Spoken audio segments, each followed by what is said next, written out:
guys, how you doing today? Just enjoying a beautiful day. Spent time with a good friend of mine. Had a lovely day. Spent time with my dog, which is always nice. I've been here's the story of what happened to me this week. So I work at a cafe, and the cafe is so lovely that they make food for the staff every meal, which they call staff meal, right? Well named. And it's a 4-star restaurant, so it's really, really high quality food. And I have a gluten intolerance, right? I don't want to say it's like an allergy or anything. It's definitely an intolerance, though. And I think to myself, oh, well, you know what? I'm going to treat myself. This is a 4-star restaurant. Sure, it's a pasta dish, right? Pasta being loaded with gluten. Sure, it's a pasta dish. But you know what? I'm going to eat a bunch of this right now as a treat to me. Nope. I feel like I spent the last 2 days recovering from that decision, right? And I gotta take more seriously, especially, I'm a middle-aged man now. I'm not the young man I used to be. And I think back to like when I was younger, I would drink like beer, and it would total me. Drinking beer would just total me. It would give me huge headaches and huge problems. And it's 100% the gluten that's in there. So something that I gotta watch for in my own diet and my own health, gluten. Getting old, eh? Getting old. What can be done? And of course, it affects my work, right?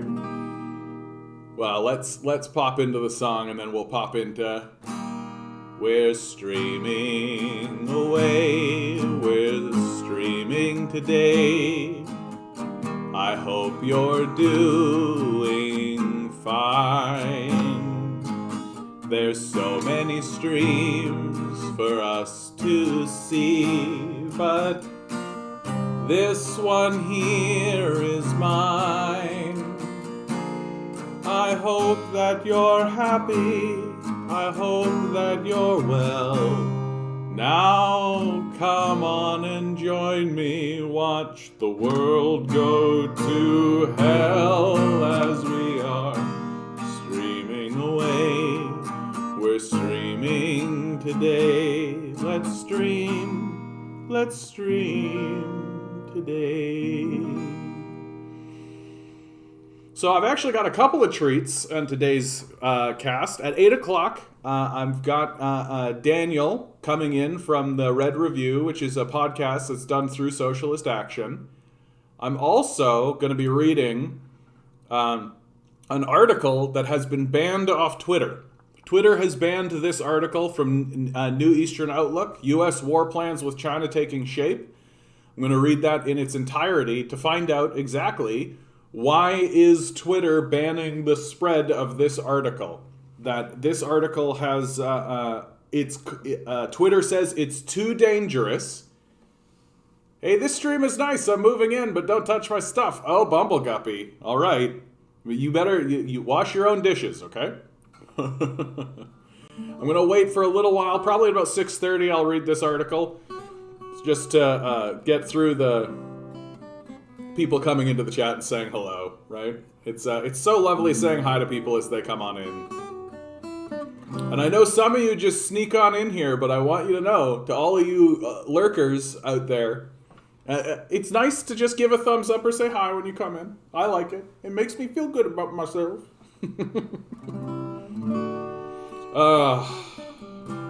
So I think before I get into any of that, though, it's worth pointing out, bombshell decision from the Tyee. Judge ends Fairy Creek injunction. Good evening to you, Mark. How you doing, bud? Oh, yeah, what can you do about that, Bumbleguppy? 14-second chat lag. And it's funny because some people get hit with that lag and some people don't. And there seems to be no rhyme or reason to it. Hey, Major Hydraulic, how you doing, bud? So really, really good news coming out of British Columbia in regards to the Fairy Creek. After a year standing in between the logging industry and some of the province's last intact old-growth forest, the Fairy Creek blockaders are celebrating a victory. On Tuesday, the Supreme Court of British Columbia ruled the logging company Teal Jones would not be allowed to extend its injunction, which expired at 4 p.m. Land defenders say there's still a lot of work to be done before the province's remaining 2.7% of the most ecologically rich and productive old-growth forest is protected, but that the ruling could reduce RCMP violence on the front lines. Pashidat Elder Bill Jones, who has welcomed blockades on his territory since last August, says he's elated by the news. This is a gift to all of us.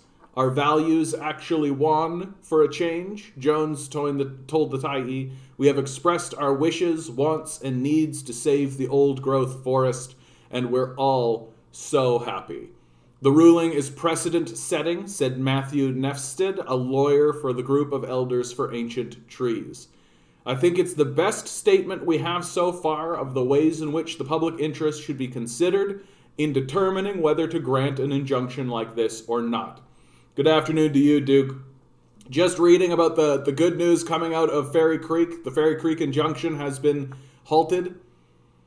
Police have arrested more than 1,100 people in connection with the Fairy Creek protests, and 101 have been charged with criminal contempt. In his ruling, Judge Douglas Thompson said methods of enforcement of the court's order have led to serious and substantial infringement of civil liberties, including impairment of the freedom of the press to a marked degree. Thompson said the RCMP do not require the powers granted to them via the injunction, even though protesters continue to use civil disobedience at Fairy Creek. This means police will only be able to use the criminal code to arrest protesters going forward. Hey Ruth, how you doing? While it's still an open question what RCMP enforcement will look like without an injunction, Nefsted said it's clear that the force's power will be substantially more limited. If they have to consider in each individual case what offenses is this person committing, and do we have enough evidence to convict them, that becomes a different situation. Injunctions are often a go-to by companies for seeking redress for civil disobedience against them, Nefsted said, and this ruling is unique for failing to grant that enforcement. It's very rare for an injunction sought by a resource company with lawful extraction rights to be refused, he added.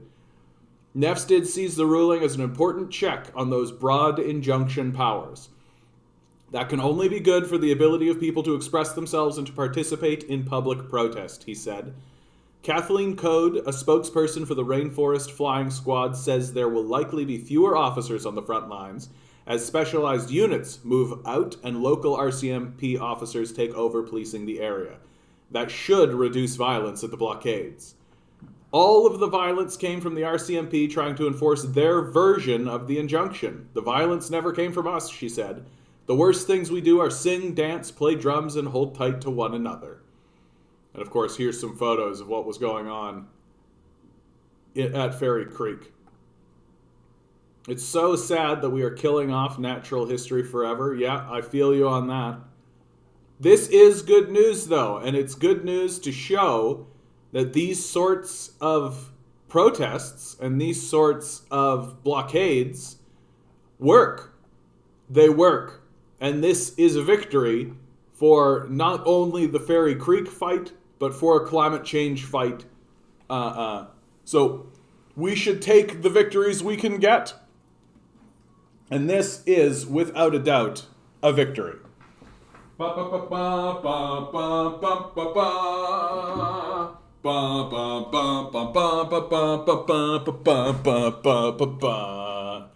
Everybody gets experience. Has anyone ever been able to tell the difference between crappy consumer products made from old-growth lumber or farmed lumber? Yeah, it's 100%. Like, the only reason the lumber, it comes down to that, what's called, quote-unquote, capitalist efficiency, right? Why cut down, like, 4 trees and take the energy of doing all of that to cut down 4 trees when you can cut down 1 tree and get the same amount of lumber, right? So wow, 1/4 of the work, right? And these old growth forests, the trees are enormous, right? Then so of course, if you're a capitalist and only see a tree as valuable the moment it's cut down, then you're going to pursue that kind of logic and pursue that kind of thing. Okay, guys, we're gonna take a quick pivot. Today's number. Come on, guys. What do we got? Pick a number between 1 and 10. Today could be your magic day. I am picking a 9 today. I'm doing it. Here we the go risky for today's 9. number. I'm feeling It's risky. September 29. I don't win anyway, so... 21. Is anybody else in on this? balls. Come on. Each ball has a We number. got a 5 from Bumble Guppy, 7 from Mock, Numbers 2 from 1 Duke, through another 10. 7, another 7.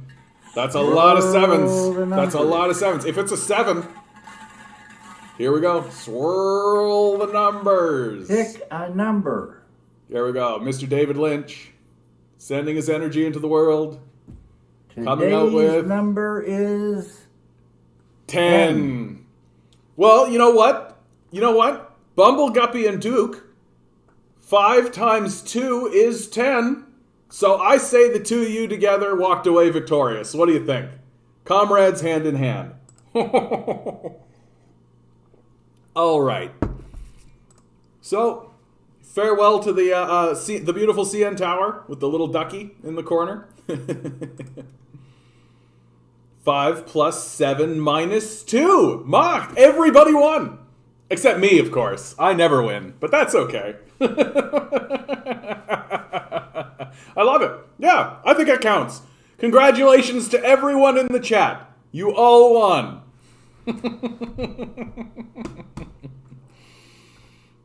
So I'm happy that I get to finally deliver a bit of good news that the people fighting in British Columbia, headlines like this are amazing, right? But Tuesday's announcement has her dancing around in celebration.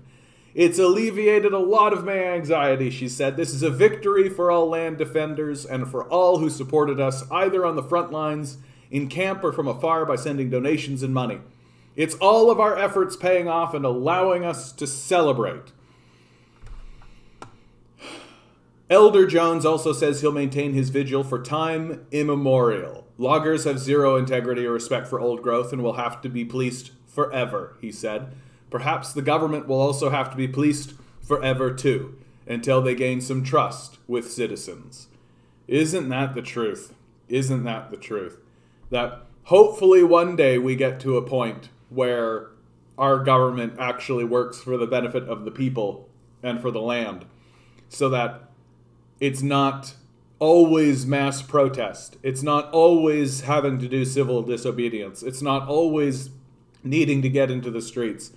That maybe one day in the near future we'll actually just end up with a system that says to us, what would you like? And we will say, this is what we will like. And then the system will go, very well, that is what we will do.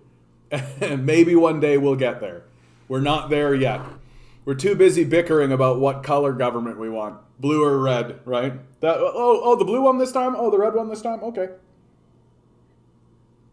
Completely ignoring us. Just do what the corporations want, right? So, a little bit of good news. Always good to start.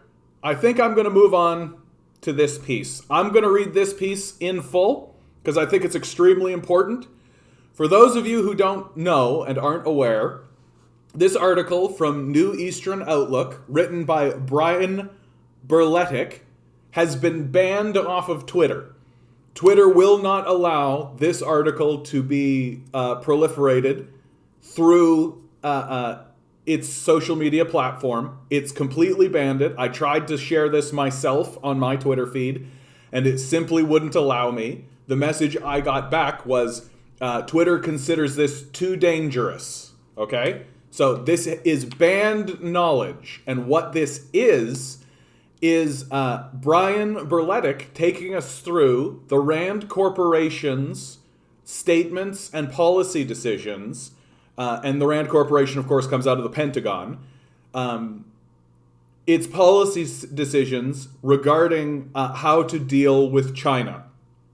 So this is straightforwardly U.S. war plans with China taking shape. The U.S. and its allies continue beating the drums of war in regards to China. But how serious is this? Will it really lead to war? Or is it merely posturing meant to give the U.S. the most favorable position on the other side of a fully ascendant China? A critical inflection point identified by US war planners for years is approaching, where China's economic and military might will irreversibly surpass the US, and the center of global power will likewise irreversibly shift from west to east, creating a global balance of power unseen for centuries. A closing window of opportunity estimated to close between 2025 and 2030 allows the US to carry out a limited war with China, resulting in a favorable outcome for Washington. Beyond that, the US will find itself outmatched and any attempt to curb China's rise rendered futile.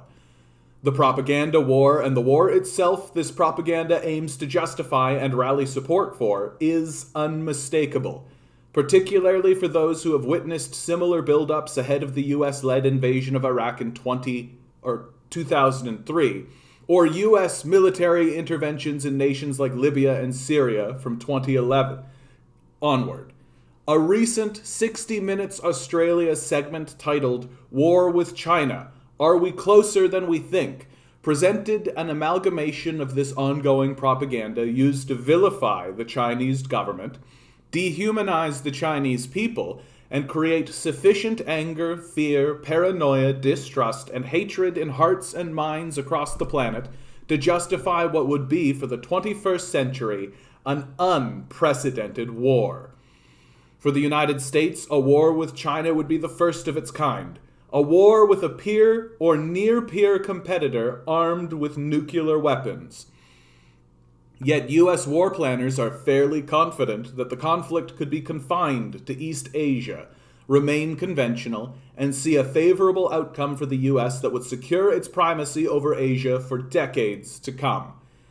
A victory for the US would not be military in nature, but rather hinge on non-military factors and focus on disrupting and setting back China's economy, and thus the power propelling China past the United States at the moment. The 2016 US war plan coming to life. These conclusions were laid out in a 2016 Rand Corporation document titled "War with China, Thinking Through the Unthinkable," commissioned by the Office of the Undersecretary of the Army and carried out by the Rand Aereos Center's Strategy, Doctrine, and Resources Program. The report notes that the Rand I'm mispronouncing this word, Arroyo Center is part of the Rand Corporation and is a federally funded research and development center sponsored by the United States Army. The report notes that America's military advantage is in decline vis-a-vis China, but also lays out several current realities that would favor the US should hostilities unfold. It states on page 9 of the PDF document, "We postulate that a war would be regional and conventional. It would be waged mainly by ships on and beneath the sea, by aircraft and missiles of many sorts, and in space against satellites, and cyberspace against computer systems. We assume that fighting would start and remain in East Asia, where potentially Sino-US flashpoints and nearly all Chinese forces are located. The Rand document admits that China's forces are concentrated in Chinese territory and that virtually all flashpoints that could trigger a conflict are likewise located in the region. This implies that US forces would need to be more or less right up to China's shores and regional claims, and insist on interfering in regional disputes or intervene in matters between Taiwan and mainland China. The nuclear question. Many assume any war between China and the United States would escalate into a nuclear exchange. However, this is unlikely except under the most extreme conditions. Regarding nuclear and conventional warfare, the Rand documents make a compelling argument, stating, "It is unlikely that nuclear weapons would be used. Even in an intensely violent conventional conflict, neither side would regard its losses as so serious, its prospects so dire, or the stakes so vital that it would run the risk of devastating nuclear retaliation by using nuclear weapons first. We also assume that China would not attack the US homeland, except via cyberspace, given its minimal capability to do so with conventional weapons. In contrast, US non-nuclear attacks against military targets in China could be extensive. The report studies a window of opportunity that began in 2015 and stretches to 2025. Current developments seem to indicate the US may see this window extend as far as 2030, including the recent announcement of the AUKUS alliance, where the US-UK built Australian nuclear-powered submarines would be coming online and ready to participate in such a conflict around the early 2030s. US may trade heavy military losses for China's economic ruination. Under a section titled The Importance of Non-Military Factors, the RAND report notes, the prospect of a military standoff means that war could eventually be decided by non-military factors. These should favor the United States now and in the future. Although war would harm both economies, damage to China's would be catastrophic and lasting, on the order of a 25 to 35% reduction in Chinese gross domestic product in a year-long war, compared with a reduction in US GDP on the order of 5 to 10%. Even a mild conflict, unless ended promptly, could weaken China's economy. A long and severe war could ravage China's economy, stall its hard-earned development, and cause widespread hardship and dislocation. Considering the current shape of US-Chinese relations, the emphasis on economics and trade, and the persistent, even desperate attempts by the US to not only inflict as much damage on China's economy ahead of a potential conflict as possible, but also its attempt to decouple from China's economy as fast as possible could be interpreted as tying off a limb before amputation. Preparations already underway to exploit China's economic damage. The report notes the follow-on effects of the economic damage such a conflict would inflict on China. It would open the door for already ongoing US machinations to undermine China's social and political stability, to expand and do tremendous damage, perhaps even threatening the cohesion of Chinese society.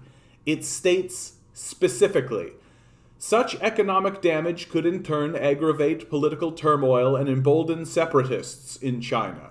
Although the regime and its security forces presumably could withstand such challenges, doing so might necessitate increased oppressiveness, tax the capacity, and undermine the legitimacy of the Chinese regime in the midst of a very difficult war. In contrast, US domestic partisan skirmishing could handicap the war effort, but not endanger societal stability, much less the survival of the state, no matter how long and harsh the conflict, so long as it remains conventional. Escalating cyber warfare, while injurious to both sides, could worsen China's economic problems and impede the government's ability to control a restive population. The mention of separatists in China is a particularly important point. These groups, often made up of armed extremists, are supported by an extensive international network funded by the US government itself. Separatism in China's Xinjiang and Tibetan regions is openly supported by the US government and has been sponsored by Washington for decades. The US National Endowment for Democracy's official website lists its programs for Xinjiang, China as Xinjiang/East Turkestan. East Turkestan belongs to the separatist name for Xinjiang.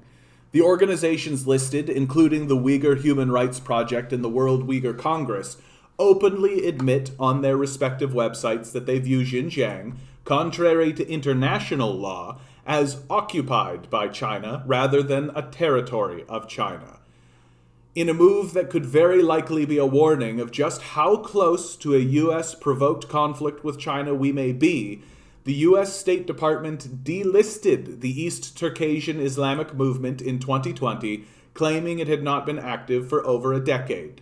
Yet by the U.S.'s own admission, U.S. military forces struck ITIM targets in Afghanistan as recently as 2018. And just this year, ETIM representatives gave an interview with U.S.-based Newsweek magazine. ETIM is still listed by a number of nations, as well as the UN itself, as a terrorist organization. Economic turmoil, armed insurrection, and socio-political instability are factors the U.S. has openly attempted to impose on China for decades, and is still placing pieces on the game board towards this objective. If a conflict were to break out, those pieces would clearly already be in place to maximize Washington's ability to exploit economic damage inflicted by the conflict. Targeting China's trade lanes at sea. The Rand paper notes specifically the impact on Chinese trade a conventional conflict confined to East Asia would have. The report notes, while the United States has sophisticated sensors to distinguish military from non-military targets, during war, it will focus on finding and tracking the former. Moreover, Chinese ISR is less sophisticated and discriminating, especially at distance. This suggests very hazardous airspace and sea space, perhaps ranging from the Yellow Sea to the South China Sea, assuming that non-Chinese commercial enterprises would rather lose revenue than ships or planes. The United States would not need to use force to stop trade to and from China. China would lose a substantial amount of trade that would be required to transit the war zone.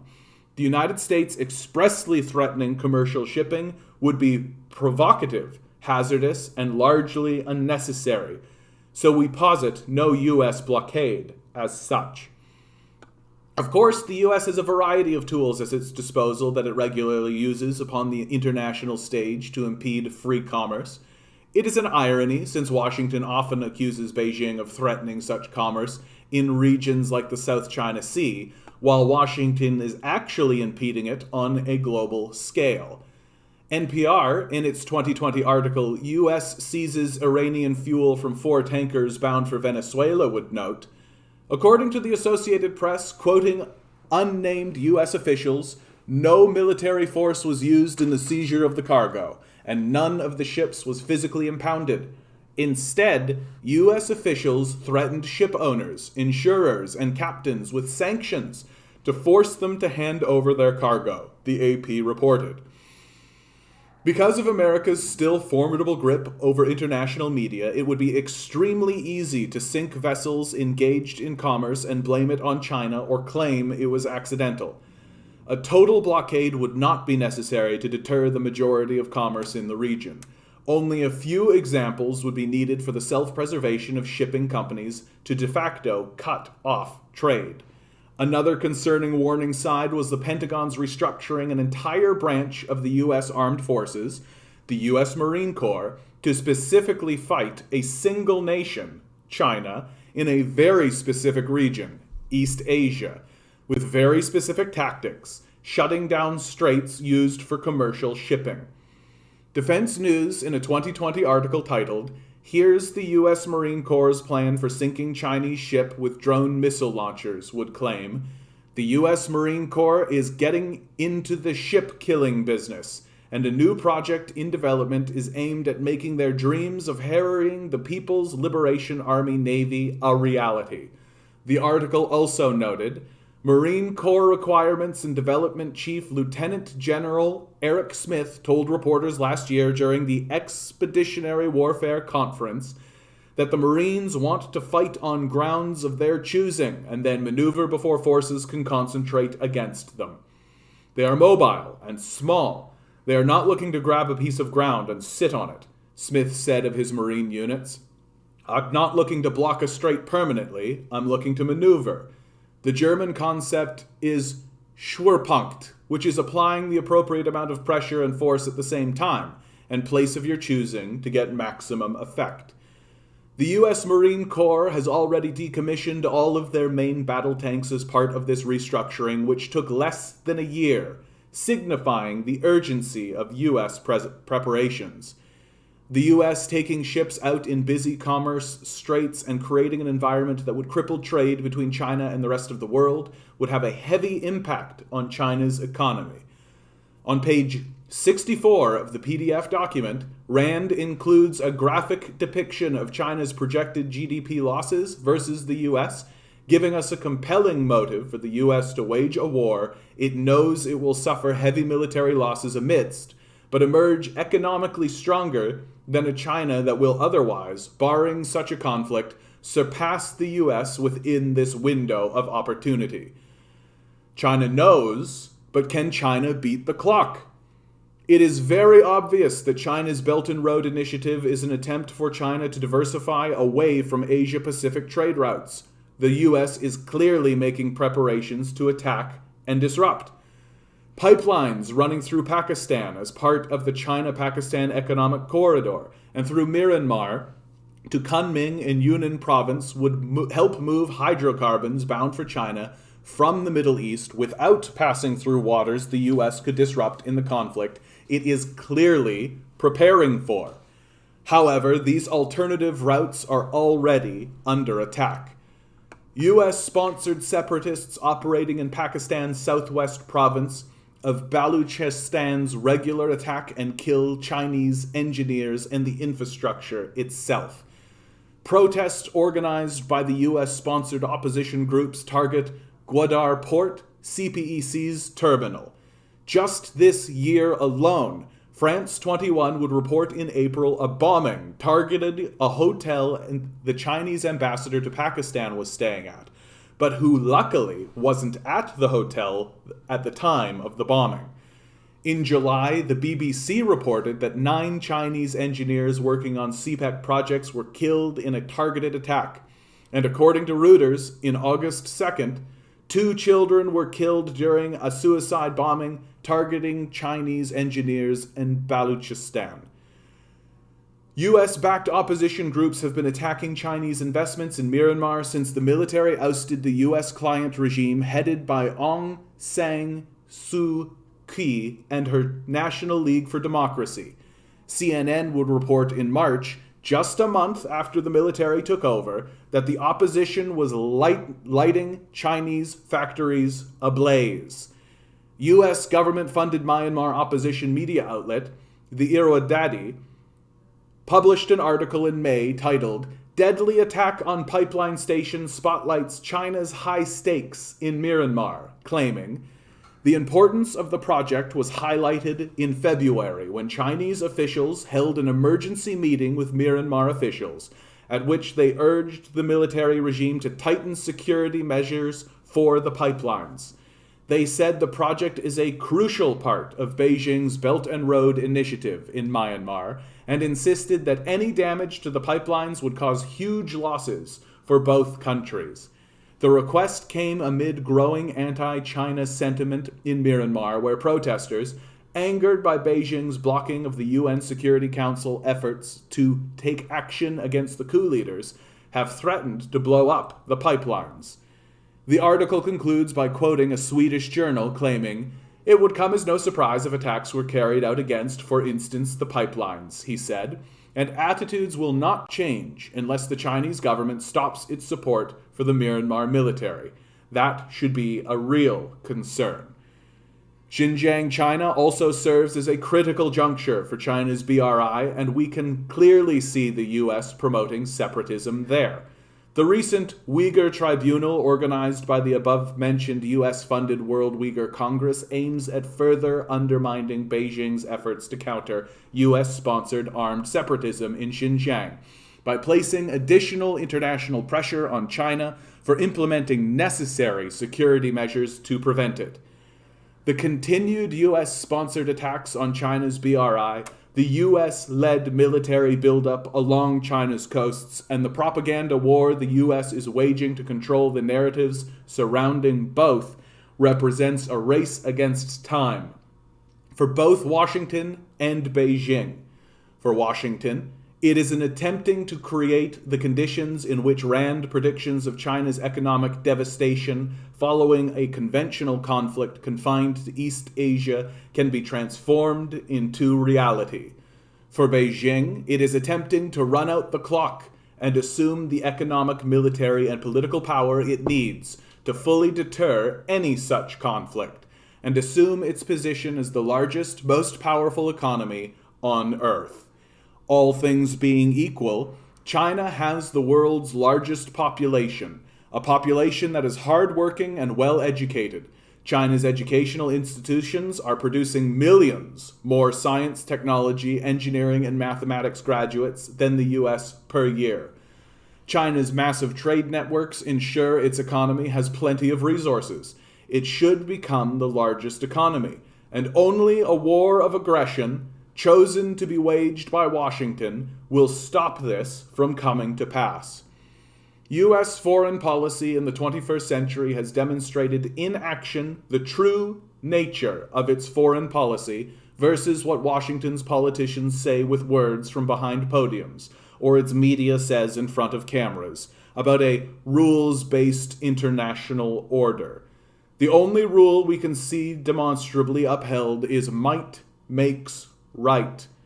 Only time will tell whether or not U.S. makes right its smaller nation with its smaller economy, clinging to primacy over China for decades to come, before it no longer has the might to do so. Brian Berlitek is a Bangkok-based geopolitical writer and researcher, especially for the online magazine New Eastern Outlook.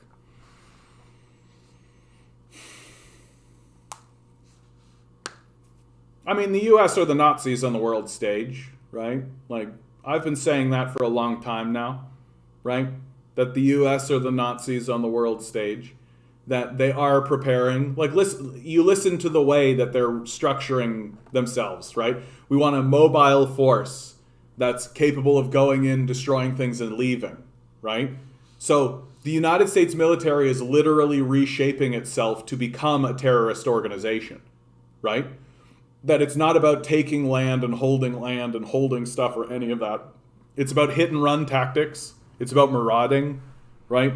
It's about going in and destroying infrastructure, terrorizing people, right? The United States is outright structuring itself to become just a terrorist organization, and that's the way it's going to interact with the world moving forward. The plans that it has, outright explicitly stated here, and you can take a look at this document if you would like, right? Here's the Rand Corporation document, War with China, Thinking Through the Unthinkable. You can go through it if you like. And what's key about this particular article, especially, is that it's been banned on Twitter. I won't be too surprised if YouTube comes at me for having read this out loud and posting it, because this is the clip. I'm clipping this and putting it up. Because Twitter doesn't want this disseminated in the public. That the powers that be do not want people to have journalists doing journalism to actually report on important issues of the day. People don't want, the people with power don't want the populace to understand how serious the war effort against China actually is. Because there's already a great deal of war weariness in the public. That the public has actually stood up against the powerful before and prevented certain conflicts from happening for a period of time. Will the populace simply, even as it's been heavily propagandized as it is, will the populace simply go along with a war with a nuclear power? It's hard to believe that the American populace, as bloodthirsty as it is, as much as it's shouting for war constantly, and as much as it defines itself through war, it's very difficult for me to believe that the average American would go along with the idea that we should be picking fights with enormous economies that have nuclear weapons already built and ready to deploy. And I find that this assessment from the Rand Corporation that they can maintain the level of the war to conventional warfare is psychotic. It's this arrogant belief that comes out of America that believes that we can control war. War is its own thing. That's why the ancient Greeks created a god of war, because they understood that war itself is a force that maintains its own energy and propels itself forward. And once you unlock the Pandora's box of war, this idea that you're going to be able to control it and mitigate nuclear capability, that nuclear bombs will not come into play, I think is completely childish and comes from a deep, deep place of arrogance and sociopathic narcissism. Once the war with China begins, it won't simply stop, right? Take a look at the wars that happened throughout the Middle East. Take a look at the wars that happened throughout Africa. These wars are unending. There is no end in sight to any of them, including the quote-unquote war in Afghanistan that they ended, right? Leaving behind privately owned military groups and corporate-sponsored armies to continue the war effort on behalf of the American empire. And the idea that America will launch itself into a full-scale war with China that will be limited in scope, you have to be absolutely insane to believe that that's the case. We literally have examples of exactly the opposite thing happening right now. Right now. They are still unfolding. Remember how they said that Iraq would be a dust-up? Iraq would end so quickly. The war in Iraq would end so quickly. Be months. George W. Bush stood on a carrier, mission accomplished. War's still going. War is still going. A war with China will never end. And the idea that America will go in there and blow up China and take out 25 to 30% of its economic power, and the Chinese will just roll over and accept that they will be incapable of fighting back, that they will be incapable of doing damage to the Americans. I think that we are looking at a very similar situation to when the Nazis invaded Soviet Russia. That Adolf Hitler and the Nazis misunderstood the productive capacity of the communists. And that should the United States light this candle and start this war, the Chinese will show them what communist production looks like. And the Americans will be humiliated, isolated, and destroyed for what they are doing, but not before they manage to wreak havoc on an otherwise peaceful nation whose only crime seems to be to build a nation more effectively than America can. I pray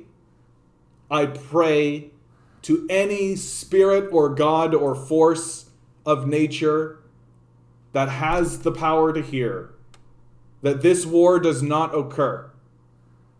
It will be senseless. It will be pointless.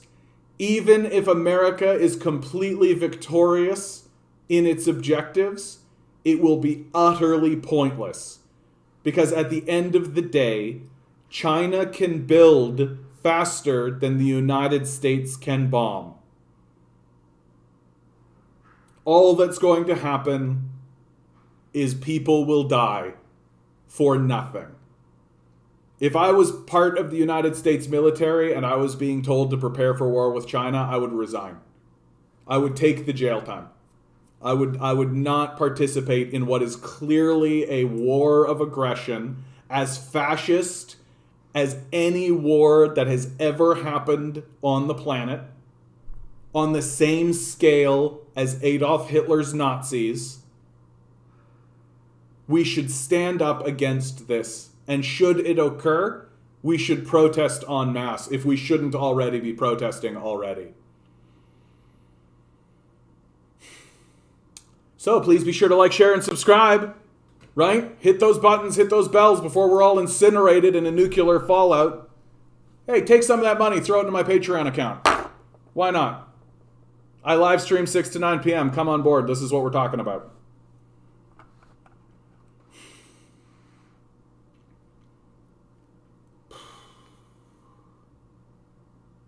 I think it's great. PLC, you came in like halfway through that article.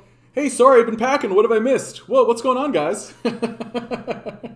War with China! I feel Russia and Iran might help China out. Yeah, that's likely. That's likely. I mean, Russia and China have very tight military alliances. Iran and China just recently shored up their military alliance. Afghanistan is likely not going to stand in the way of Iran sending stuff to China, even if they have to do it via road. To me, it's very stupid. China makes everything we use or need. They pretty much own us. I also believe the U.S. ego of the military will destroy themselves. Well, and it's just the arrogance that the war will remain conventional. It's not going to remain conventional. What are you talking about? You think China's just going to accept the destruction of its trade routes and its cities? Like, you honestly think that you can just bomb China's coastal cities and they'll just accept that? That's not going to happen. Like, that's not going to happen. I think you have to be completely out to lunch to reach it. Like, what we are seeing is just arrogant white colonial attitudes, right? That they really do think they're just going to roll in there and shock and awe and own the place because they're white. That is literally what they're thinking. And that the yellow man will just roll over and show his yellow belly, right? That's straight up what we're hearing here. That's not going to happen. China is not going to just accept this, right? And the idea that China hasn't also been preparing, like they released this in 2016, right? China for sure read that. If China released a document like this, the United States would immediately invade it, right? But the United States releasing a document like that, oh, that's just planning, that's just, whatever, right? And China can read it, like they know this is going to come for them. They know what's happening. And so the idea that they're not preparing, and like China's not some fucking Middle East, like the United States has been picking fights with people who can't fight back, right? That's all they've ever done. The United States has been picking fights with people who can't fight back their entire history, right? Like since World War II, they picked a fight finally with Germany when Germany couldn't fight back because Germany depleted itself against Russia, the actual victors of World War II. And then America went and picked a fight with Japan and nuked 2 civilian targets, right? And since then, it's just been picking fights with people who literally can't fight back. And so it's trained itself to believe that, oh yeah, we can go in there and bomb the place and they won't fight back. Well, guess what? The Chinese are going to fight back. And you're not going to like what happens, right? It's not going to look good for America. The idea that China is just going to be a pushover and that, oh yeah, there'll be military losses. Yeah, until a submarine comes up off the coast of California, right? Like, what the idea that the Americans are going, like, what? Oh, can we think of a time where the Americans were caught with their pants down militarily and it created significant damage in their nation? Oh yeah, I can think of one, right? We remember 9/11. Right? A bunch of boobs literally hijacked some planes, even if it was state-sponsored by Saudi Arabia. A bunch of boobs hijacked a plane, hijacked some planes and flew them into the towers during 9/11, and the United States military was like, doop, doop, doop, doop. They couldn't do shit about it. They looked like a bunch of fucking idiots, because they are a bunch of fucking idiots. And they think they're going to roll in here and that the Chinese are not going to retaliate. Like, if the United States starts a war with China and starts to bomb its infrastructure and bomb its cities, China will bomb back. And what, you think the United States is just going to like, oh yeah, so we lost California, the coast of California, right? Los Angeles got bombed, but this is just a conventional war. We can de-escalate this. That's not going to fucking happen. We're not going to de-escalate. Like, when China bombs American cities after America bombs its cities, it's only going to go nuclear. To think otherwise is insane in my perspective. And the idea that the Americans are walking around pretending like anything other than that would happen just tells you how fucking deluded they are and how fucking psychopathic these guys are. I genuinely think that they are talking this way because they want the war. They know it's going to go nuclear. They know. How could you not? How could you fucking not? They know it's going to go nuclear, but they want the war so badly that they're not willing to admit it. And they're trying to create arguments for why, oh yeah, we can go in and kill 100 million people, right? Which is what would happen if they were to do this war. We can go in and kill 100 million Chinese people. That's completely fine. They're certainly not going to nuke us, which 100% they will. Like, this is insanity, what we're seeing here. This is insanity here. That the United States is a more terrifying force than the Nazis ever were. Because the Nazis didn't have nukes. And they weren't willing to go in and invade a country that did. Like, this is a form of demented madness. This is a group of monkeys who have joined a death cult and are following the death instinct. And the men and women who embark on the journey to destroy China are as bad, if not worse, than the Nazis. And we should be saying that explicitly. Explicitly. Oof. Hello, everyone. I hope you're having a great day. I hope you're having a great day too, Demand Better. The U.S. has no internal support. Militarized police technology is behind by design to milk the most from government. U.S. confidence is bluster. Yeah, and that's part of it too. And because the U.S., because they're so deluded, right? Because they're so delusional, and because they're so trained to believe that they can just bomb whoever they want without consequence, when China starts to fight back, it's going to break their confidence instantly. They've never had a fight like this, ever. Even when they fought against the Nazis or the Japanese, they have never had a fight like this one's going to be. And it's going to break them instantly. Their confidence will be shook as badly as confidence is shaken when a group of kids stand up to their bully. It will be exactly the same narrative, and the bully will run away crying and go and lick his wounds. Like, it's a bad news bears situation all around, and hundreds of millions of people will die, at least. I think Korea would also help with China. I mean, North Korea certainly would. So basically, U.S. will use its ability to project force that China doesn't have to bring the fight to China and would necessarily have to be the aggressor. So use its ability to project force that China doesn't have to bring the fight to China and would necessarily have to. Of course, they're the aggressors. Of course, they're the aggressors.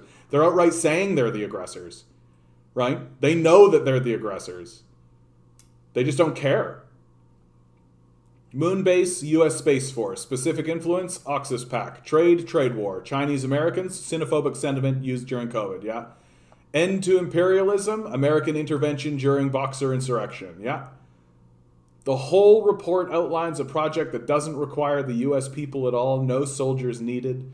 Capitalists using economic leverage, acting as a nation state. I mean, there will have to be people involved. Like, the Marine Corps is people. Right?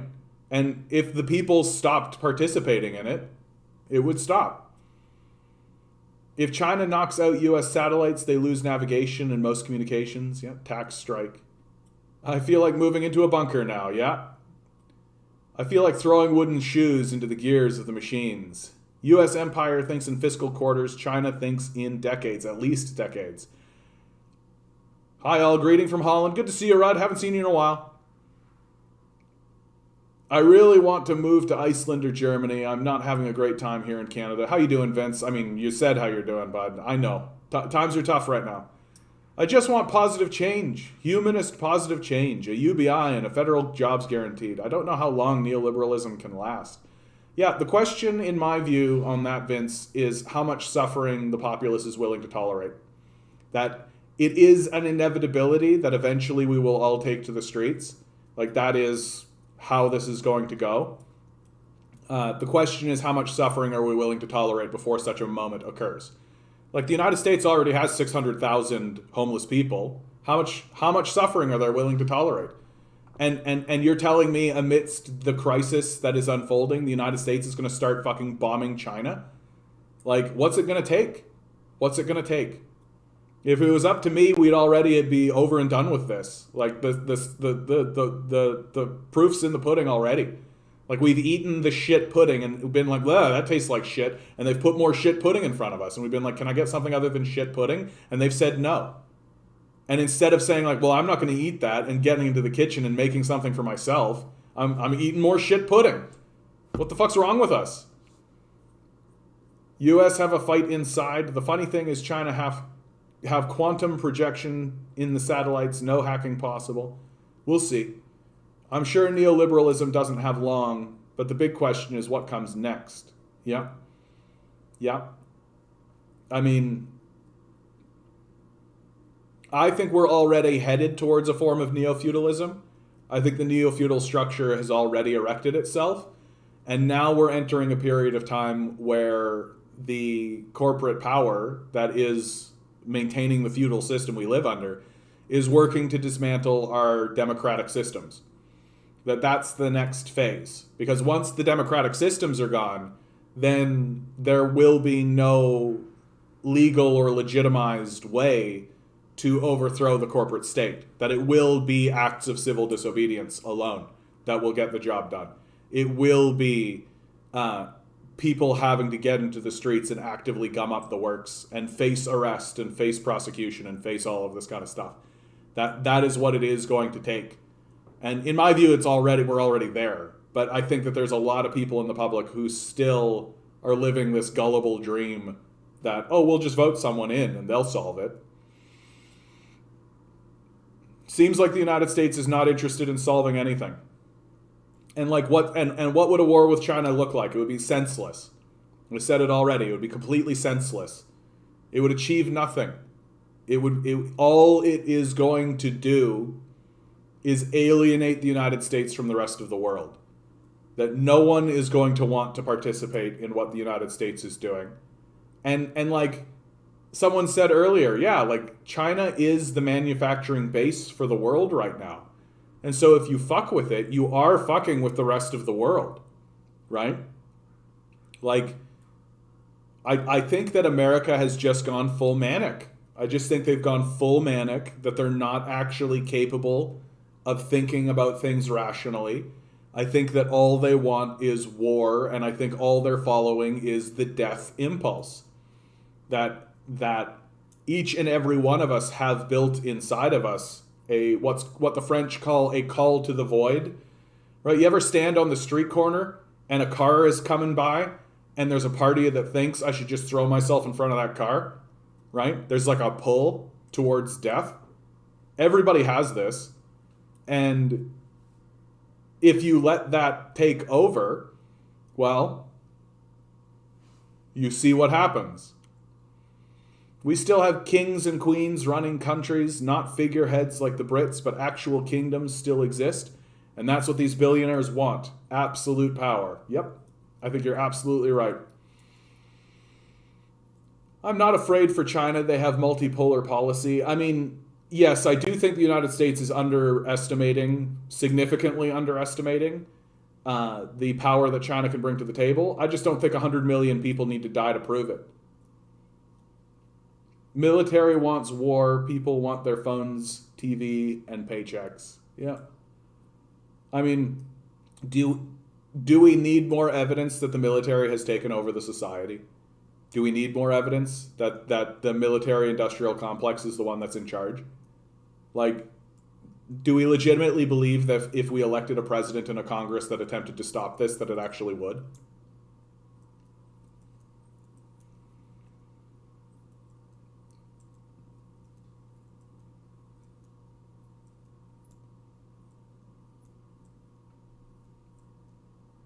And so the question becomes, why should we participate in this? I can't think of a single reason to participate in this society. Like, this society has gone mad. Like, this is madness, what we're seeing here. Like, hey, if China is going to surpass you economically, you better start asking yourself why that's the case. And maybe look inward and maybe restructure. Maybe those 600,000 homeless people that are on the streets could be utilized to more effect. Maybe instead of abandoning huge sections of your populace, you could educate that populace, right? While you're abandoning large segments of your population to enrich Jeff Bezos, China is actually training doctors, lawyers, engineers. They're actually training scientists. They're actually training people to do jobs in their society. And you're already outnumbered in terms of population. Now you're telling me you're going to be outnumbered in terms of educated population? And I don't even think the war with China will be as effective as they say it's going to be in terms of destroying the economy. Like, again, it's only going to isolate the Americans. Look, America doesn't make anything, right? It's going to mean that China is going to stop trading with America. And take a look at all your stuff. Where's all your stuff being made? Right? It all says made in China on it. So what America is doing with this, and it is what empires do. In their last dying gasps, empires will embark on a futile war that humiliates them. And that is exactly what this war will be.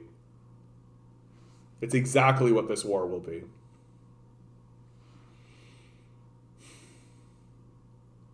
I think that China is holding their strength close to their chests. Well, yeah, I mean, that's classic Sun Tzu's Art of War, right? Don't let your opponent know how strong you are, right? Never let them know how strong you are. Keep it as close to your chest as they can. And the idea that the Americans know what's actually going on in China, I mean, I think that's... I think they're going to get real surprised. Like, for real, America is just used to rolling up on people who don't have the capacity to fight back. That the quote-unquote wars that the United States have been doing over the last 40 years have all been against, like, people who don't have navies or air forces, people who don't have really a technological parity, right? The Americans are going to get fucking humiliated. Like, it's going to look bad for them.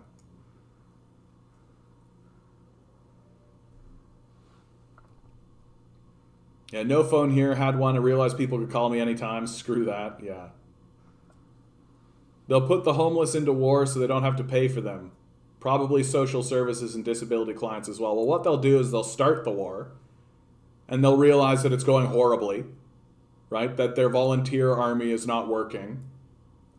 And they'll start conscription, right? They've recently passed legislation to allow them to conscript women. No, that what's happening here in North America is we are heading towards, at least America is, but Canada is doing everything it can to attach its wagon to America's star. America is going to face down 100 years of humiliation. It's going to be an impoverished, desperate, broken society that has been completely isolated from everyone both geographically, but also in terms of its foreign policy. The world will come to see America as a terrorist organization, that America will be the force that the rest of the world organizes itself in order to defend against. That the United States flag will be seen as terrifyingly as the Nazi swastika. It's absolutely the case. And the disparity that exists in the American society will only get worse.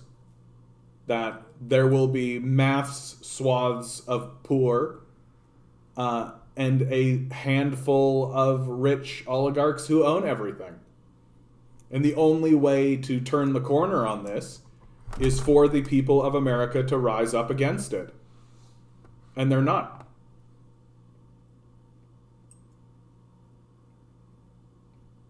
The U.S. trains lots of scientists. They just don't have enough jobs, and many of them end up in random jobs. Exactly. Like the free market chaos has resulted in a society that, sure, I'm trained to be a scientist, but I'm not working in my field. I'm not working for what I was trained to do, because I just am working to find a new form of makeup or something, right? How do we become positive in these tough times? At this point, it's about solidarity. And that's what we're doing here.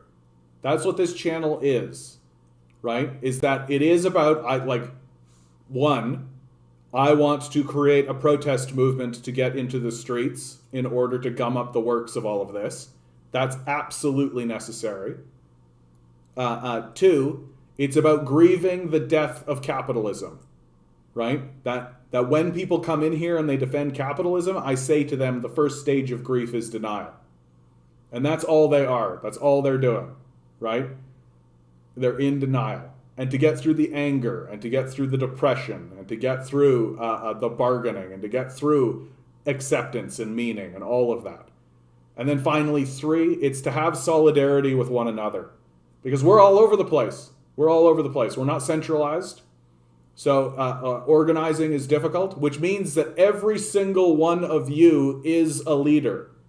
You're here, you're concerned, you're worried about it. That means you're the leader. If you're looking around yourself, hoping to see a protest movement or something you can grab onto and you're not seeing one, it means you're the protest movement, whether you like it or not. It means you need to print the flyer. It means you need to set the date. It means you need to organize. It means you need to hand things out and you need to show up at the day. And then when no one comes to your protest, because that's 100% what's going to happen, you're going to come here, we're going to cry about it together, and then you're going to make another flyer, set another date, and you're going to do it again. And eventually people will show. Eventually people will show. Especially if they start fucking bombing shit. Unbelievable. Unbelievable. It's really hard for so many people, despair and the hard to focus on the positive. Well, I mean, and I actually think we're living in a period of time now where the positivity is not too much different than delusion. That, oh, let's not focus on reality. Let's focus on this imaginary idea of some kind of society that might exist. That's a very dangerous thing to do. And I've seen it happen. I've seen what happens to people who just want to insist on focusing on the positive. Right? They end up in shitty situations dealing with shitty people who take advantage of them. So focusing on the positive is not necessarily always a good thing to do.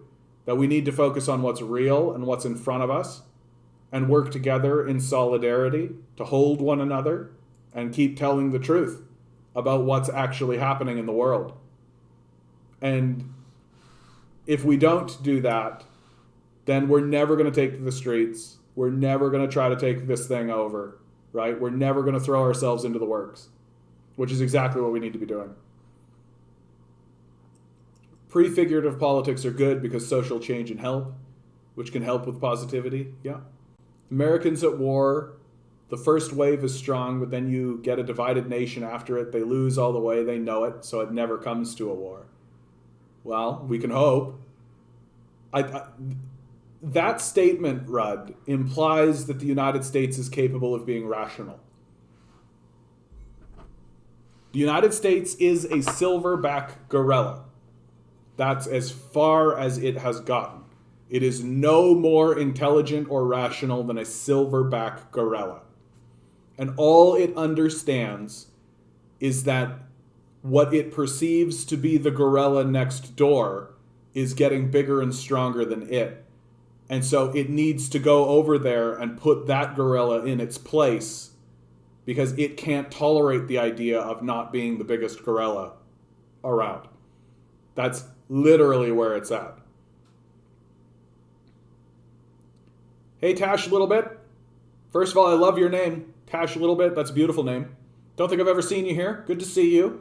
We've got to get involved in our communities offline for sure. That's exactly the truth. That is exactly the truth. But will the Canadian government follow the USA or not? We'll sell weapons. We're the arms dealers, right? That's what we do now. We're not willing to send troops, right? We very rarely send troops. We'll send like troops in specialty capacities, not to frontline capacities. So we act as a support role for the United States. That's what we do. I saw it in 1983, the first year my eyes get open. A hard time when your eyes are open and the rest sleep. Yes, sir. Yes, sir.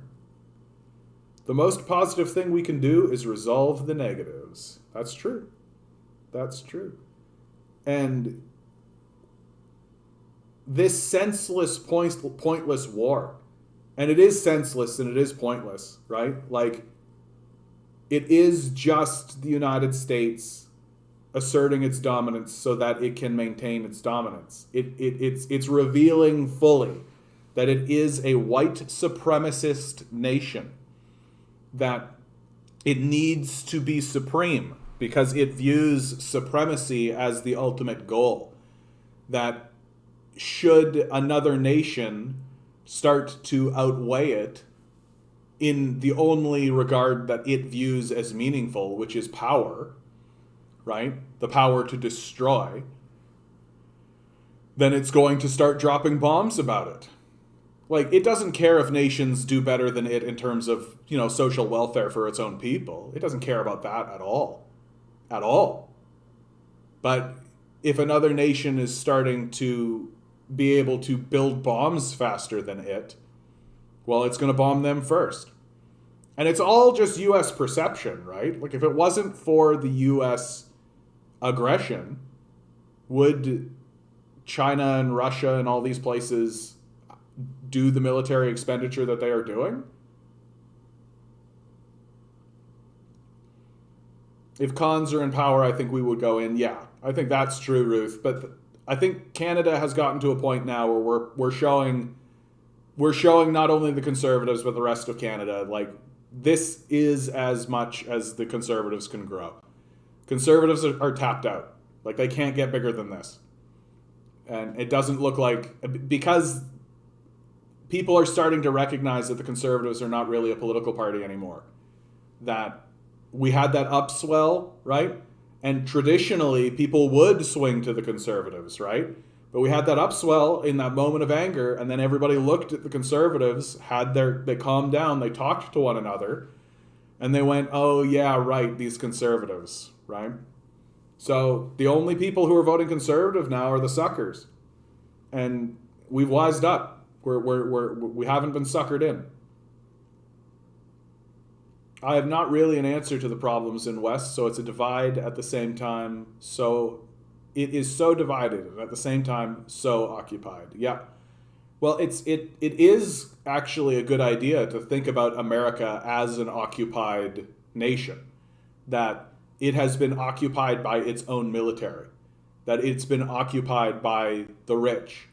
That the rich live in their own nation. You could call it Richistan, if you like. And now the United States military itself is the occupying force. And the police are the occupying force in America. And they operate on behalf of the rich, who don't live in America anymore, who live in Richistan, who live in a world of their own creation, and assert their control and dominance through America, through their police and military forces.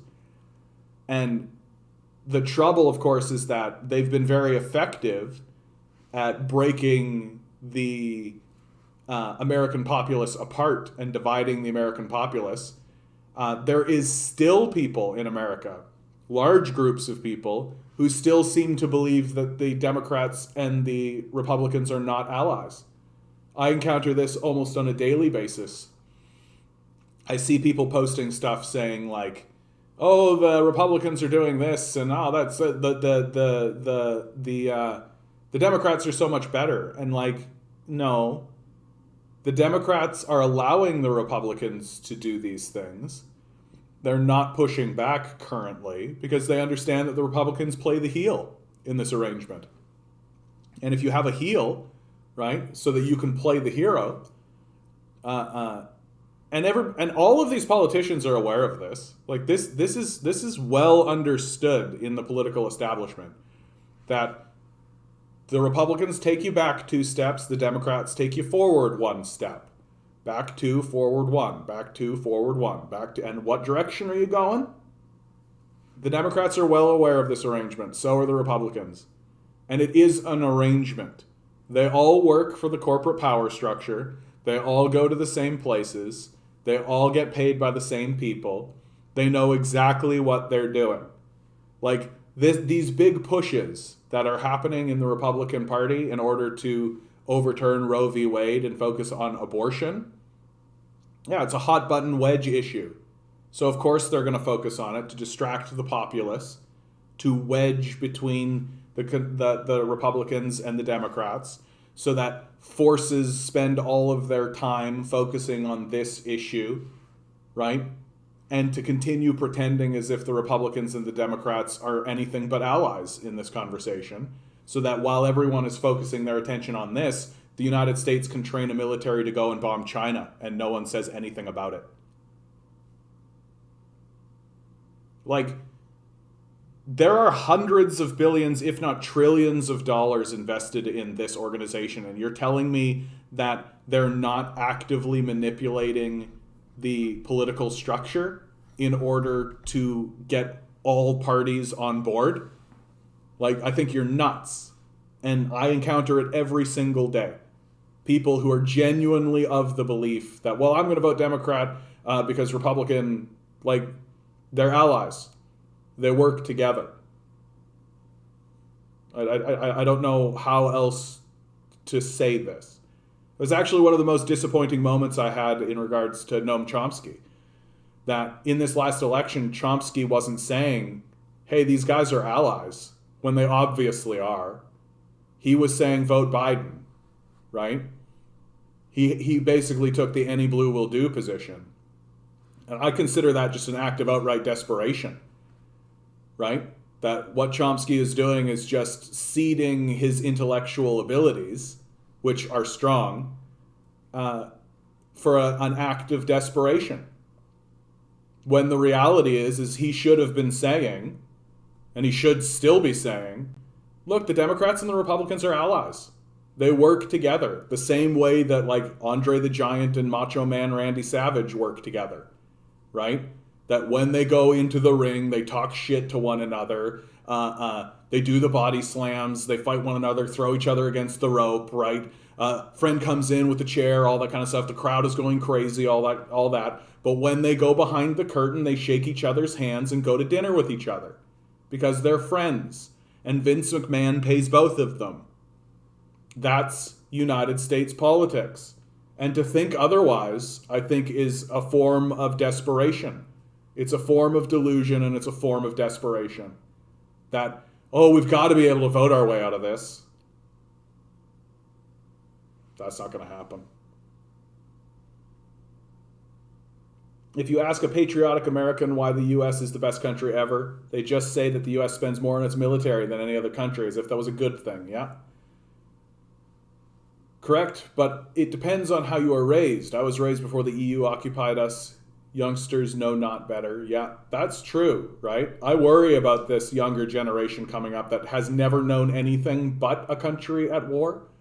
That the conversations that I've been having with 20-year-olds about other nations like Russia and China and non-Western nations really tells me that they don't even have a perception of what it's like to live in a society that isn't itself at war, right?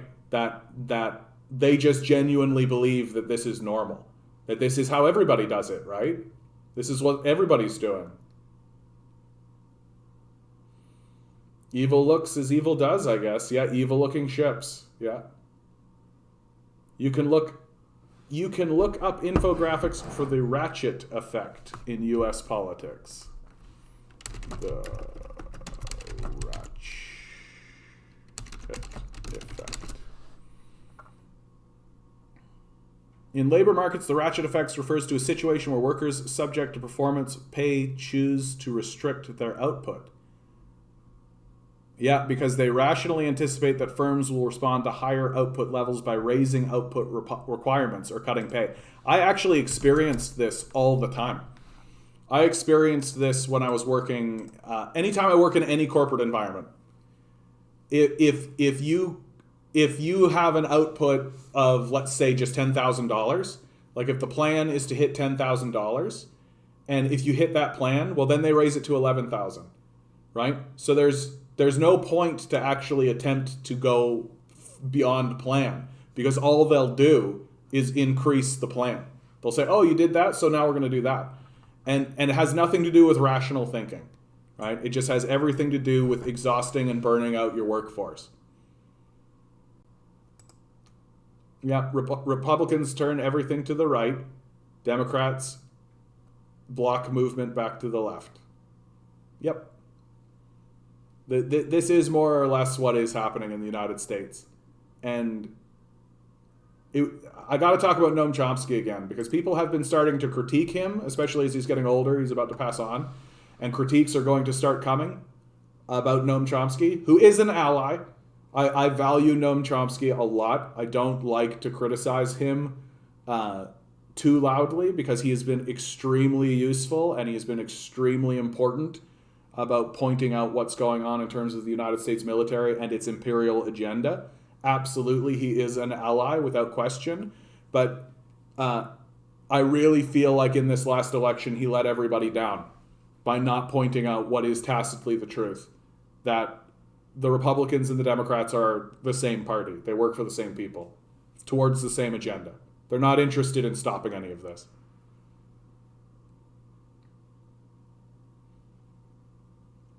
West focused too much on herself with foreign politics. Afghanistan exposed it, and a wonder happens. They talked about it. Yeah, I mean, we'll take a look at how the Americans don't talk about that, the Afghanistan war. Like, what was the big talking points when they came out of the Afghanistan war? It's like, oh, women's rights. Like, you guys have literally been creating a death squad to murder children in the streets. Maybe talk about that. Maybe talk about the fact that the CIA was literally funding organizations to murder Afghanistan children in the streets. Maybe you want to have a conversation about that? No? Interesting. All right, guys. I am going to go use the washroom 1 second. So you're going to get the chair stream. Then we're going to play the song. And then maybe by then, we're going to get Daniel into the chat and we'll have a conversation with him. 1 moment. Chair stream. Chair stream. Time for the chair stream, chair stream, chair stream.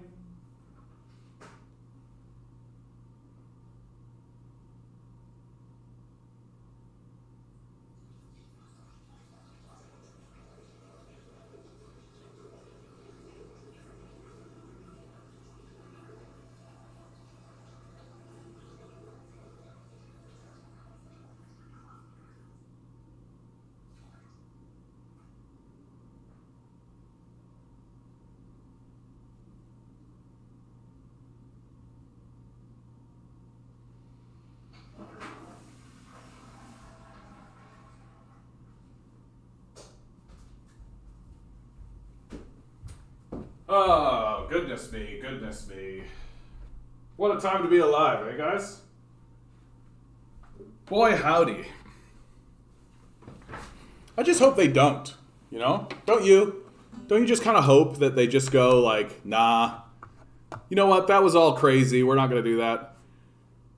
They're from all over the place. We got a lot of people in here, Rudd, from America. We got Americans. We got more Europeans, right? Everybody's from all over the place. Some people are from Ontario. You know what, man? I want to play Black Hole Sun. That's what I want to play. Oh, let me get this set up for get in here just to make sure I'm here. Okay.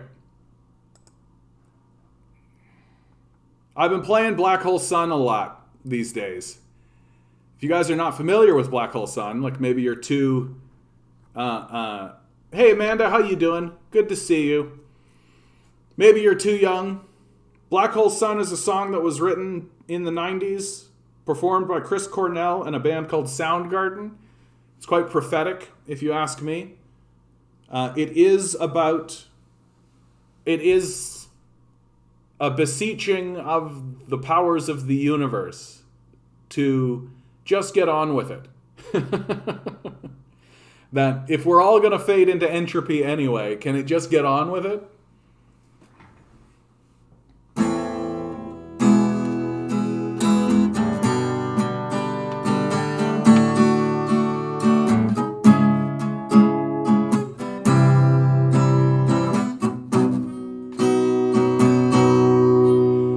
In my eyes, indisposed, in disguises no one knows, hides the face, lies the snake, the sun in my disgrace. Boiling heat, summer stench, neath the black the sky looks dead. Call my name through the cream, and I'll hear you scream again. Black old sun, won't you come and wash away the rain? Black old sun, won't you come, won't you come, won't you come? Stuttering, cold and damp, steal the warm wind, tired friend. Times are gone for honest men, and sometimes far too long for snakes. In my shoes, a walking sleep. In my youth, I pray to keep heaven sent hell away. No one sings like you anymore. Black old sun, won't you come and wash away the rain? Black old sun, won't you come, won't you come? Black old sun, won't you come and wash away the rain? Black old sun, won't you come, won't you come, won't you come, won't you come?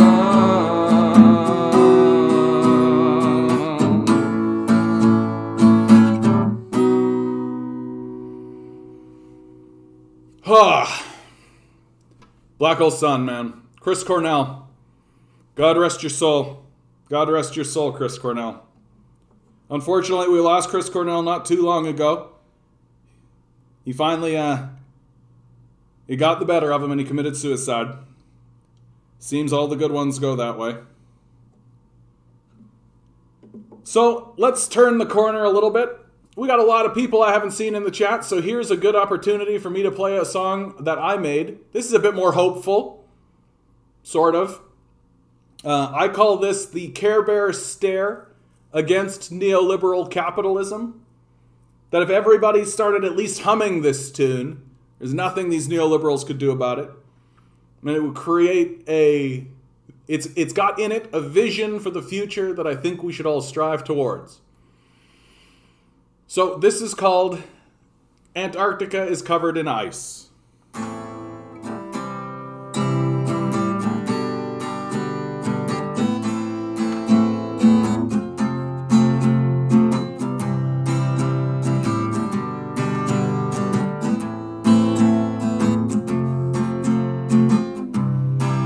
Got asked a question by my niece who's 5 years old. What's the world gonna be like when I'm grown?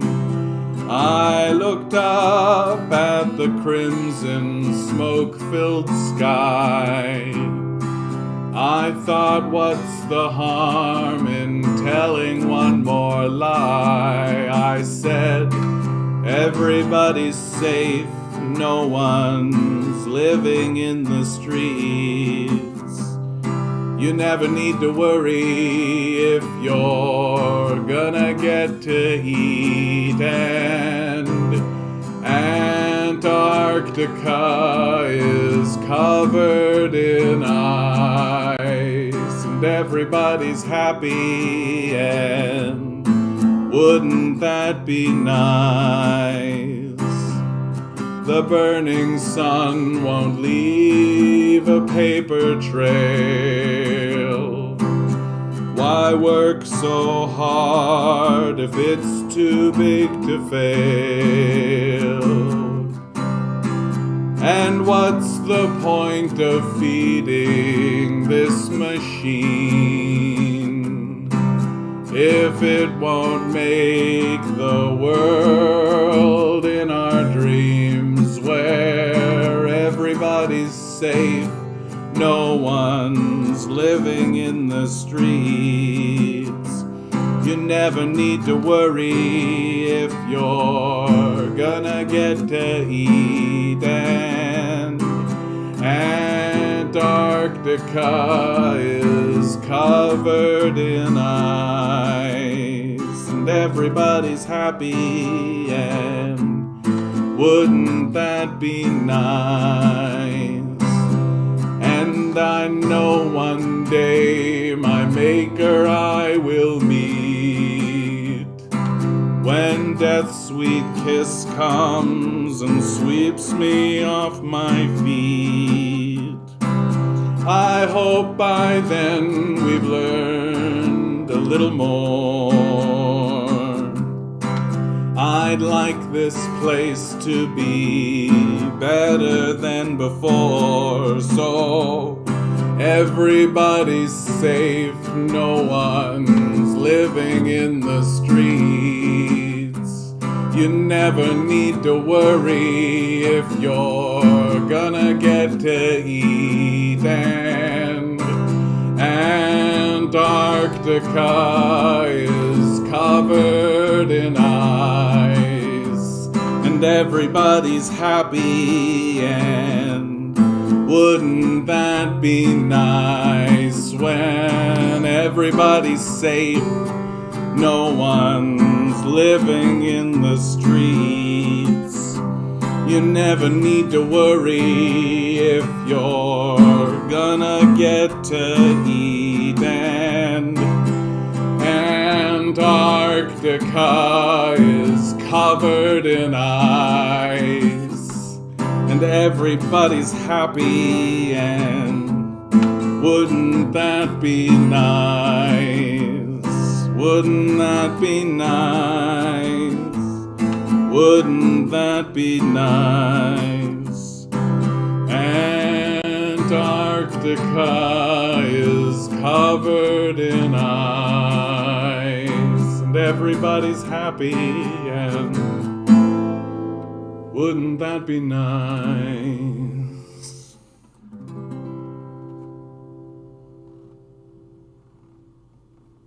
And I believe that we can do it, because the solutions to our problems are so easy to attain that the fallout from us stopping this manic pursuit, this war that we're inflicting on the planet, dealing with that would be so much easier than dealing with the fallout from continuing to fight against the earth itself.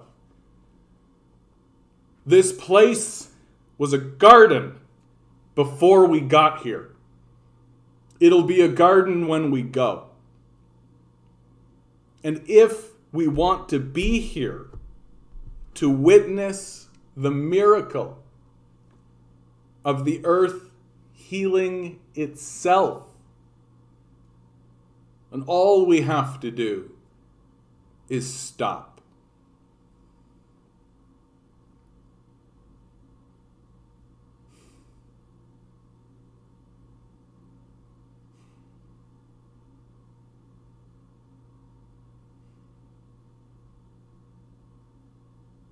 I'm going to play another one for you guys. I've gotten the bug. I wrote this song after I got let go from my job because of the pandemic, going through a breakup, the whole thing.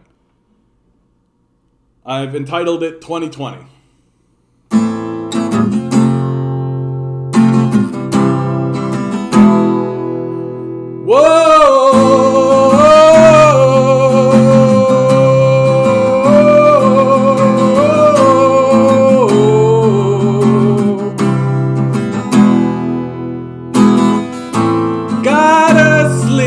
Another month inside this car.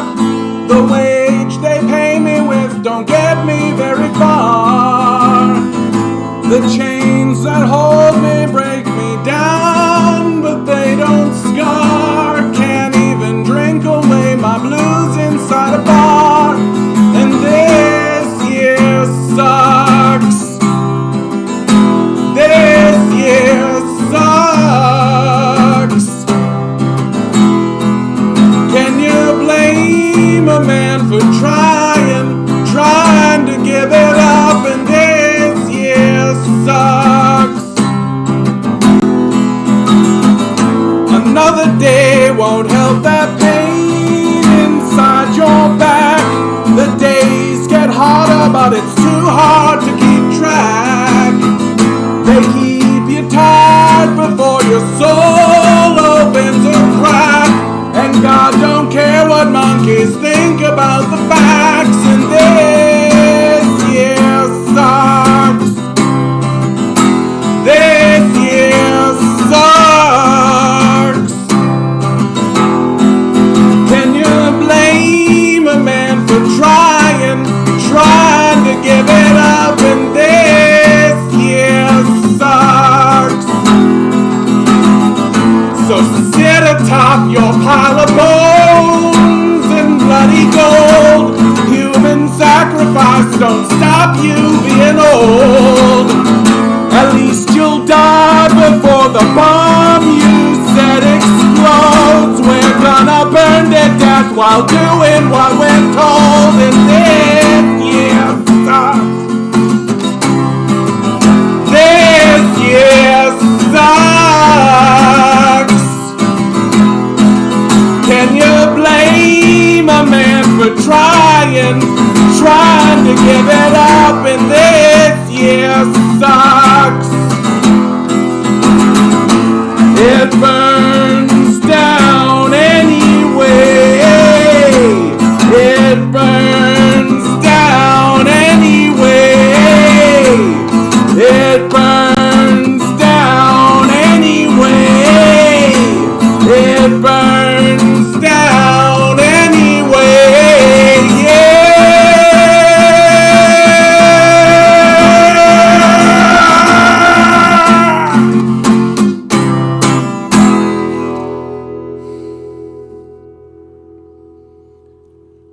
Oh, goddamn, I needed that one. Goddamn, I needed that one.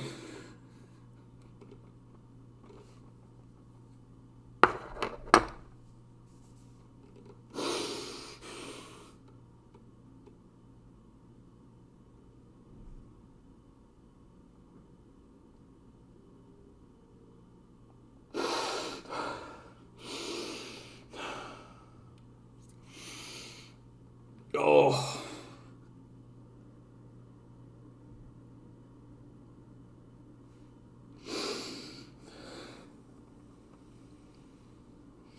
It's too much, man.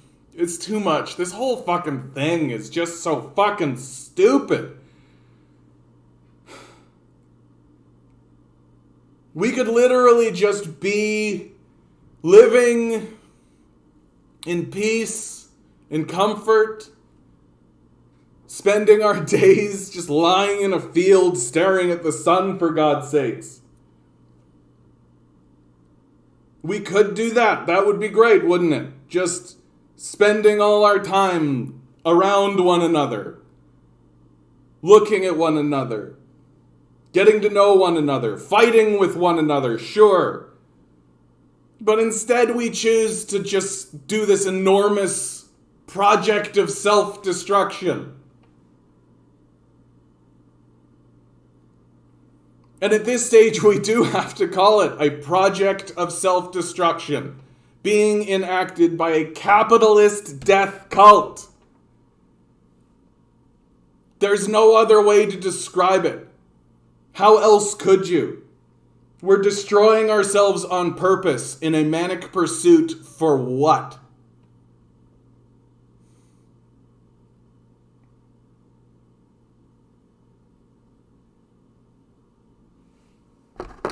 God damn. God damn. God damn.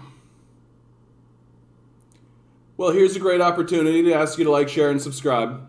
My Patreon's down below if you'd like to help me pay rent. Even $1 helps. Fucking capitalism. I hate that. I hate that I gotta play these songs and say my piece and then ask you guys for pocket change. Well, thank you, Amanda. That's very nice. That's very nice for you to say. That's who I am. That's who I am. I can't be anything but, it seems. It's always been my greatest strength and my greatest weakness. I have to be vulnerable and raw and tell the truth, and people don't generally like it.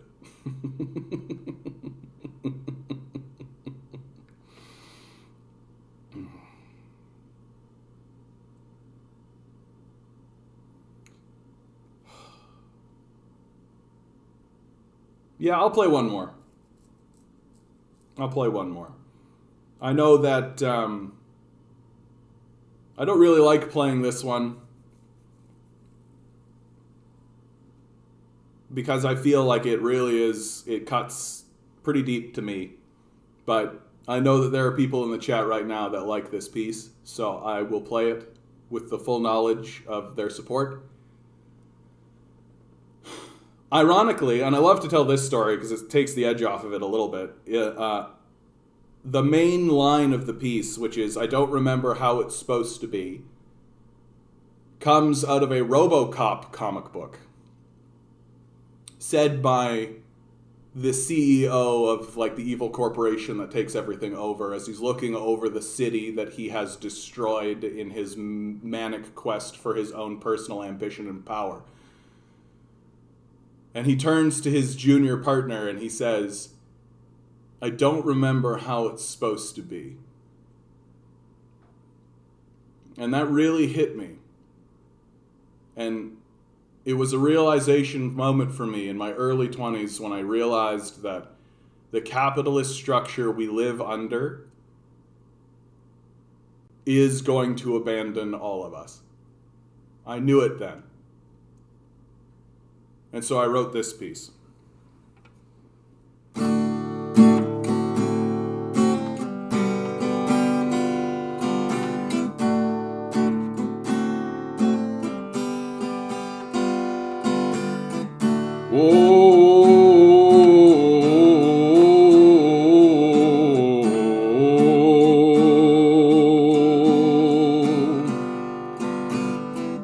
All God's angels, they won't comfort me, won't help me with my heartache, won't help me with my pain.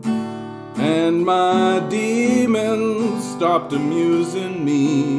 They remind me of my failure, and they'll haunt me till the end. And I don't remember how it's supposed to be. Living life like I was born free. I'm so beat down, I can't find my way up off the ground. And what I want with all of my might is to live under God's blue sky. And I'll struggle and work and fight for that right, and I'll be that way until I die. And I don't remember how it's supposed to be. Living life like I was born free. I'm so beat down, I can't find my way up off the ground. And what's a man supposed to do? What's a man gotta say to succeed while still staying true? Or to make it safely through each day? And I don't remember how it's supposed to be. Living life like I was born free. I'm so beat down, I can't find my way up off the ground. And all I want is to live like I was born. And all I want is to live like I was born. And all I want is to live like I was born free. Yeah, yeah. But I don't remember how that's supposed to be. Living life like I was born free. I'm so beat down, I can't find my way up off the ground.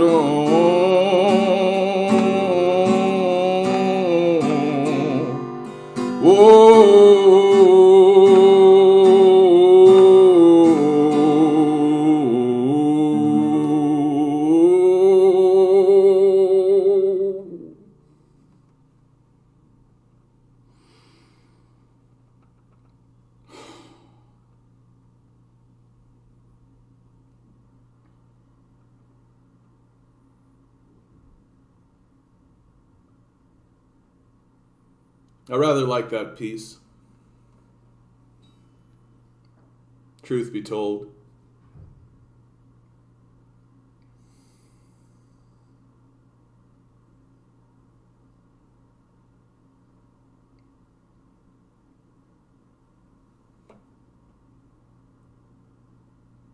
When I play that piece, I feel it. I feel a spirit. Thank you, Major. Thank you. I played it for you, bud. I played it for you. Thank you. And I feel the spirit settle in, and it's like a ghost is playing the song. And when it ends, I feel it like a gentle caress just come off of me and go back from where it came.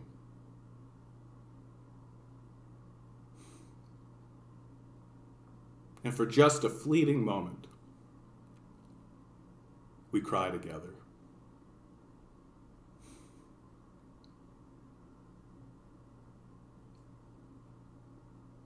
Man.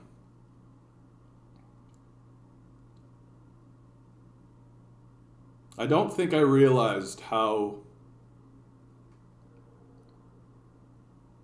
shaken I am today.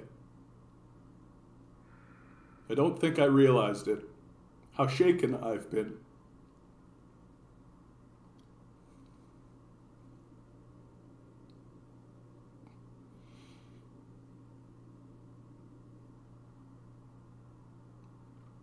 Because I want to be strong and I want to be professional, I suppose, for you guys, for myself.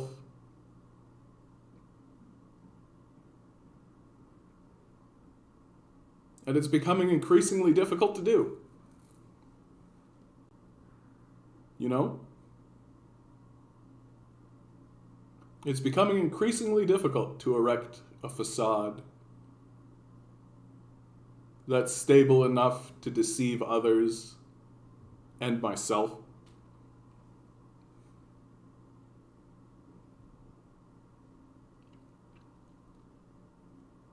And I don't think I realized until just now how destabilized I am.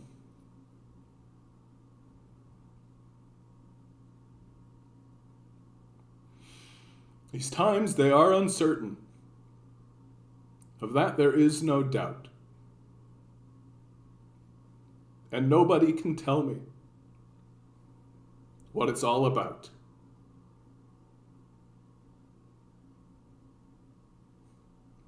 I better write that down.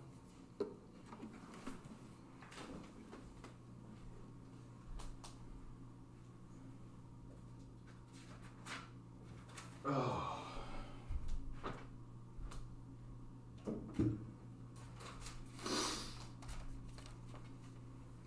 All right, what the hell did I just say? These times,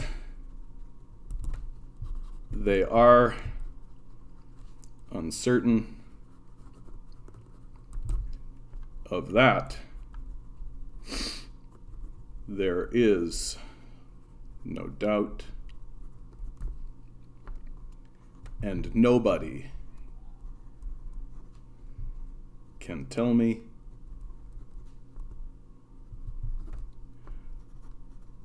what it's all about. That's why I don't mind the sadness, you know? Beautiful things come out of sadness. If you watch Disney Pixar's Inside Out, that's the moral of the piece. That it's okay to be sad. Because sadness leads to joy.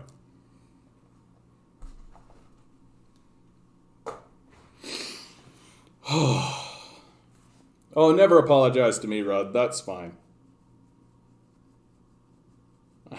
In many ways, I feel I owe you all an apology. I mean, do you tune in? Is this what you tune in for?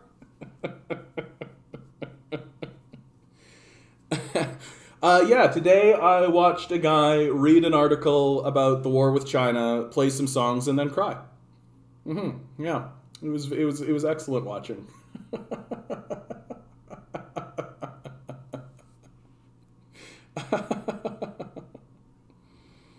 Oh, well.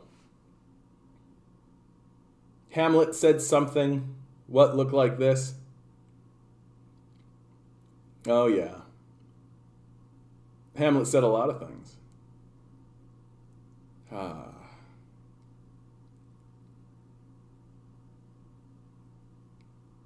What was that? To be or not to be, that is the question.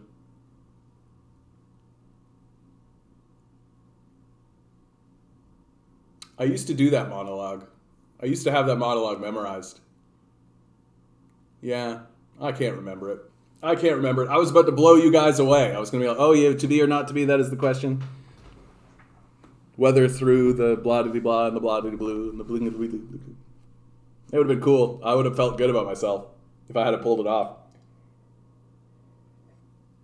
And I think I could have like faked it, I think, It's a question that's been here for ages, yeah? And I actually think I disagree with Hamlet's conclusion.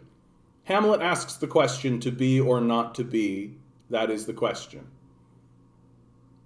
And his conclusion is that the only reason people don't kill themselves is for fear of what lies on the other side. That's a very kind of religious sort of thing, that there's an uncertainty of what occurs through the next path. And do the actions that we do on this plane affect the others? And is suicide going to propel me into some kind of hellish place? And I disagree with this. I know why I don't commit suicide. I think it's very clear to me. It's mainly curiosity. That's really what it is. Thanks, Amanda. It's good to cry and then laugh at yourself. Exactly. Keeps you humble. Keeps you humble. Well, and I like to say, the phrase, if you don't laugh, you'll cry. Looks like I chose cry. I've tried to do comedy. I've done some stand-up and I've done that kind of stuff. It's just not where I live. It's just not who I am. That when it comes down to it, if the choice is between laughing or crying, I choose cry. And I always have, even as a young man. I always have chosen cry. And so I feel like I'm just going to lean into it. Like, play to your strengths, right?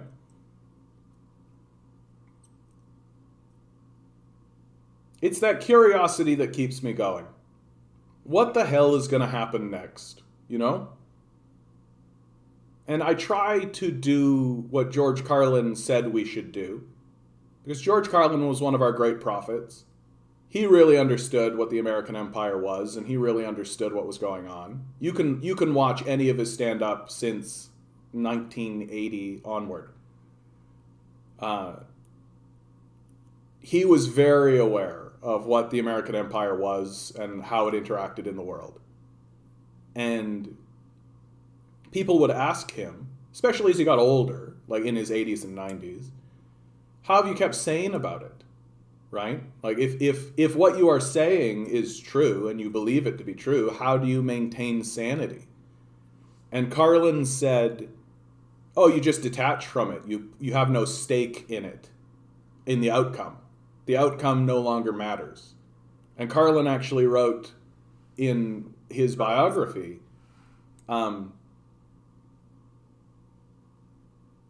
if you lot of monkeys actually do manage to figure any of this stuff out and move forward, leave me out of it.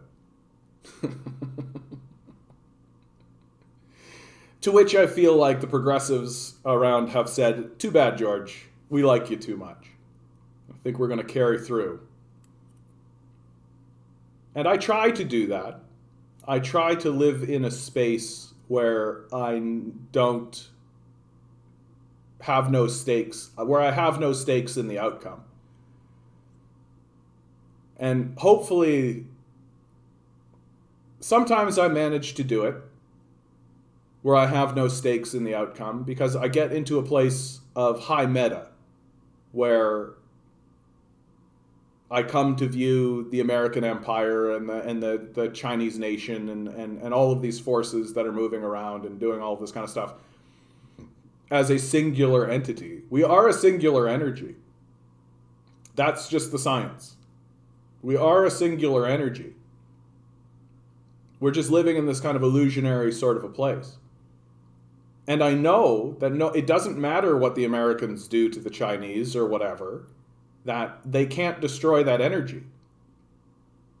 And when we die, as we all do, those are the rules, we return from the energy that spawned us.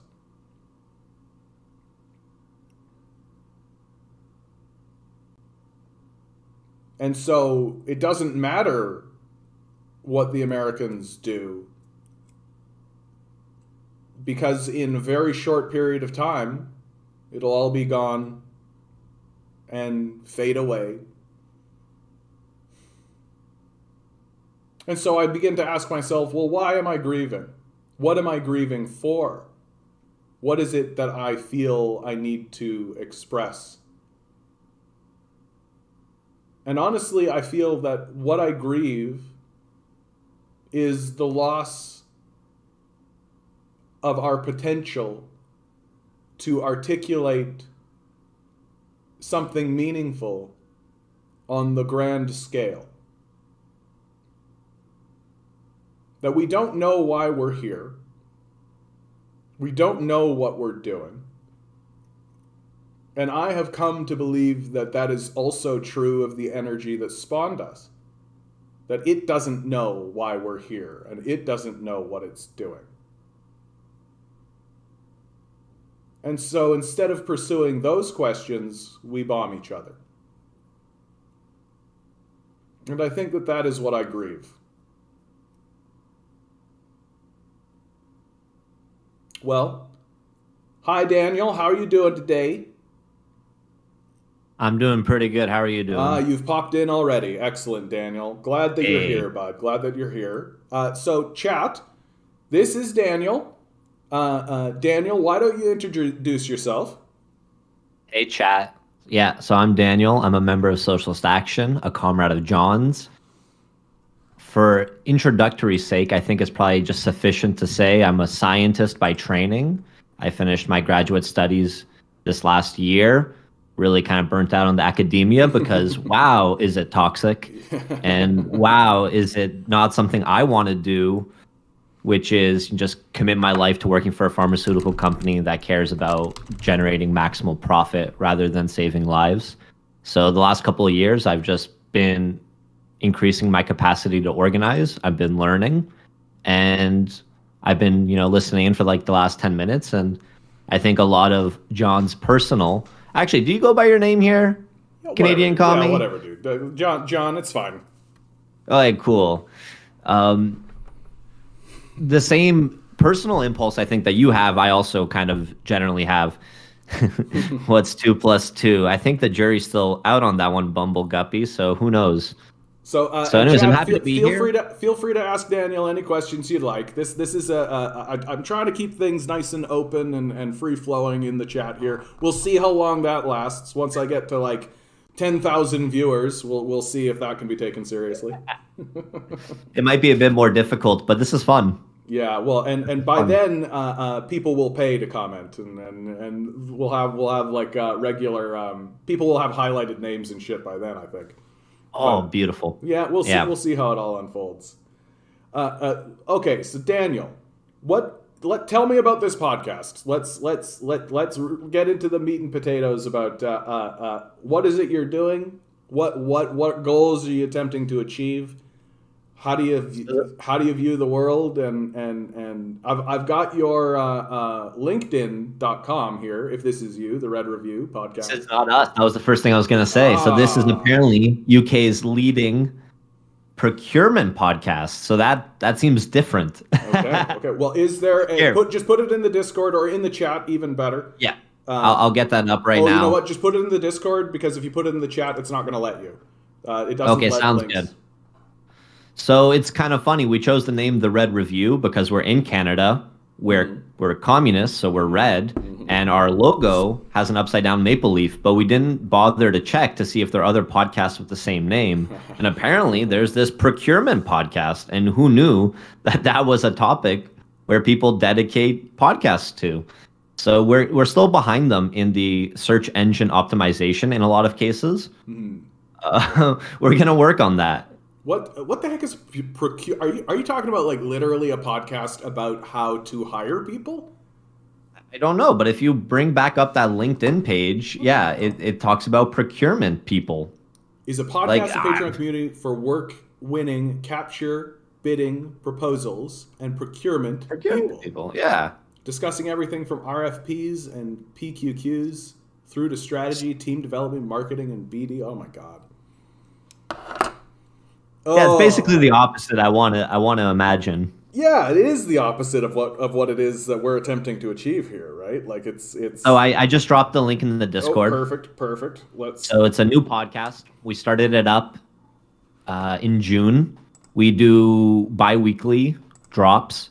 Once a month, we do a month in review where we talk about some big headlines or not so big headlines in Canada from explicitly a socialist perspective. And we try to keep it, something that people can engage with. It's not really high end, highbrow. You don't need to have read Das Kapital to follow along. And it's Emily and myself. And then in between the monthly drops, we do like different interviews, kind of bonus content. So you'll see stuff that we've done. We've interviewed Eve Engler on Haiti. That was prompted by the assassination of the sitting president of Haiti. Oh, well. We've interviewed some comrades in our own party who've been around for decades and decades to learn about how the struggle from the 60s continues into today. And yeah, just some agitational stuff. We're going to be recording again tomorrow and releasing our newest episode on Monday, which is going to include our election coverage, but it's going to talk about some of the demands that weren't on the ballot at that election, that no matter who was elected would not have been achieved. And it's actually going to take that working class movement to force it into power. Yeah. So Dan, let's this seems like a timely subject that I think everybody still is sort of settling into and trying to figure out what the hell happened. What is your perspective of what the hell went down in this last election? Yeah. So it was an attempt at a power grab. Yeah. Because with a minority government, the Liberals had to actually lean on the NDP to a certain extent, which is why the NDP were able to wrestle a few reforms for the working class. You got CERB and things like that. They didn't want to do that anymore, so they gambled on a majority, and nothing really changed if you look at the macroscopic level. Same people in power, same seat distribution, which doesn't surprise me because watching the election coverage, it was just a bunch of personality politics, right? Yeah. It was as if they were calling a horse race, as if it doesn't really matter who won or who doesn't. It just came down to their individual. It was like a reality TV show. Yes. So, I mean, that's why, we're not very electoral, are we, as socialists? We participate. We can't ignore them. There are opportunities to have conversations and to organize. But ultimately, it's one day out of every 2 years. It's more of a snapshot as to where public sentiment is at any point in time. And I think what this election revealed to us is people are still disillusioned by our misleaders at the helm of all the major political parties. Half the people in Canada voted strategically. That's not a really healthy democracy, is it? Yeah. If fully half of the people are casting a vote for not the person that they most support or the policies they most support, but because they're really fearful of how bad it could get. So no one is putting forward really any bold ideas that needed to be on the table. We didn't see any real wealth tax. We didn't see any advocation for nationalizing major industries and returning them to the commons, to the workers. And on imperialism and on this, the burgeoning Cold War, all the major parties were virtually indistinguishable. They all support NATO. All of them want to escalate tensions with China. Yeah. None of them are talking about, ending the blockade of Cuba or Venezuela. So really at a macroscopic level, they're all virtually indistinguishable. And that's why I'm not really surprised that nothing really shook up during the election. Well, it's except for the fact that Anthony Paul resigned. It's quite staggering to think about. One thing I don't hear many people talking about, or I don't see from many sources, is the simple observation that when was the last time Canadians went from one election to another and there was almost no change whatsoever? Yeah. That there are a lot of funny memes after that. That by itself is a staggering occurrence. It is extremely rare. Like, there have been occasions where it's gone from a majority liberal, let's say, to a majority liberal, but there's been always a decline or a shift in the kind of behind the scenes. Whereas this election, it really seemed like Canadians dug their heels in and refused to budge from what they perceived to be a winning position. Yeah. If I wanted to put it in the most positive way I possibly could. Mm-hmm. No, and basically for us in the party, nothing changed. Fundamentally, we left that election the same way we went into it, which was the idea that you need to organize workers, you need to raise the consciousness, you need the Labor Party and the unions to actually be organizing and fighting around a workers' agenda. And no one really put that forward. It was all just slightly different versions of the same reformist bullshit. Yeah. And I think you saw voter turnout go way down. Yeah. Obviously, the pandemic didn't help that, and the massive voter suppression. Yeah. That's something that we'll talk about on the podcast this week. But I'm becoming more and more concerned that a lot of the policies that have been put in place justified by the pandemic are going to carry through. For example, here in Toronto, you can't actually go into the executive meeting at the moment to face the politicians and actually say anything to them. Yeah. And I'm concerned There's that's a few going to things fall like that. through. Yeah. There's a few things like that. Same thing with the landlord tenant board. Like, they're moving permanently to a virtual space. Yeah. And when you're talking about people that are getting evicted, you're talking about some very precarious people who might not have the most stable internet connection. Exactly. Yeah. But again, they're not going to give up an opportunity to seize an advantage for themselves. I remember early during the pandemic, there was an Alberta MLA or MP, whatever they call them over there, talking about how now is a great time to build pipelines because the pandemic prevented people from gathering in person to protest them. Exactly. So they won't let a crisis go by that they can't use to their own benefit. So, Daniel, we've got a question here from Aga in the chat here. So how do you organize? Hey, Aga. Yeah, me personally, I've been organizing where I am. That's a lesson I've learned from socialists, that as much as you might want to leave for another country where things have progressed slightly further, it really maybe is our imperative to fight where we are.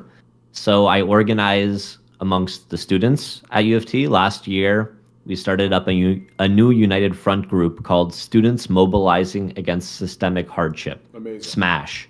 So we have slogans like SMASH public-private partnerships at U of T. Excellent. So we do work there. We're, fighting for free tuition, cops off campus, for the mental health crisis to be taken seriously.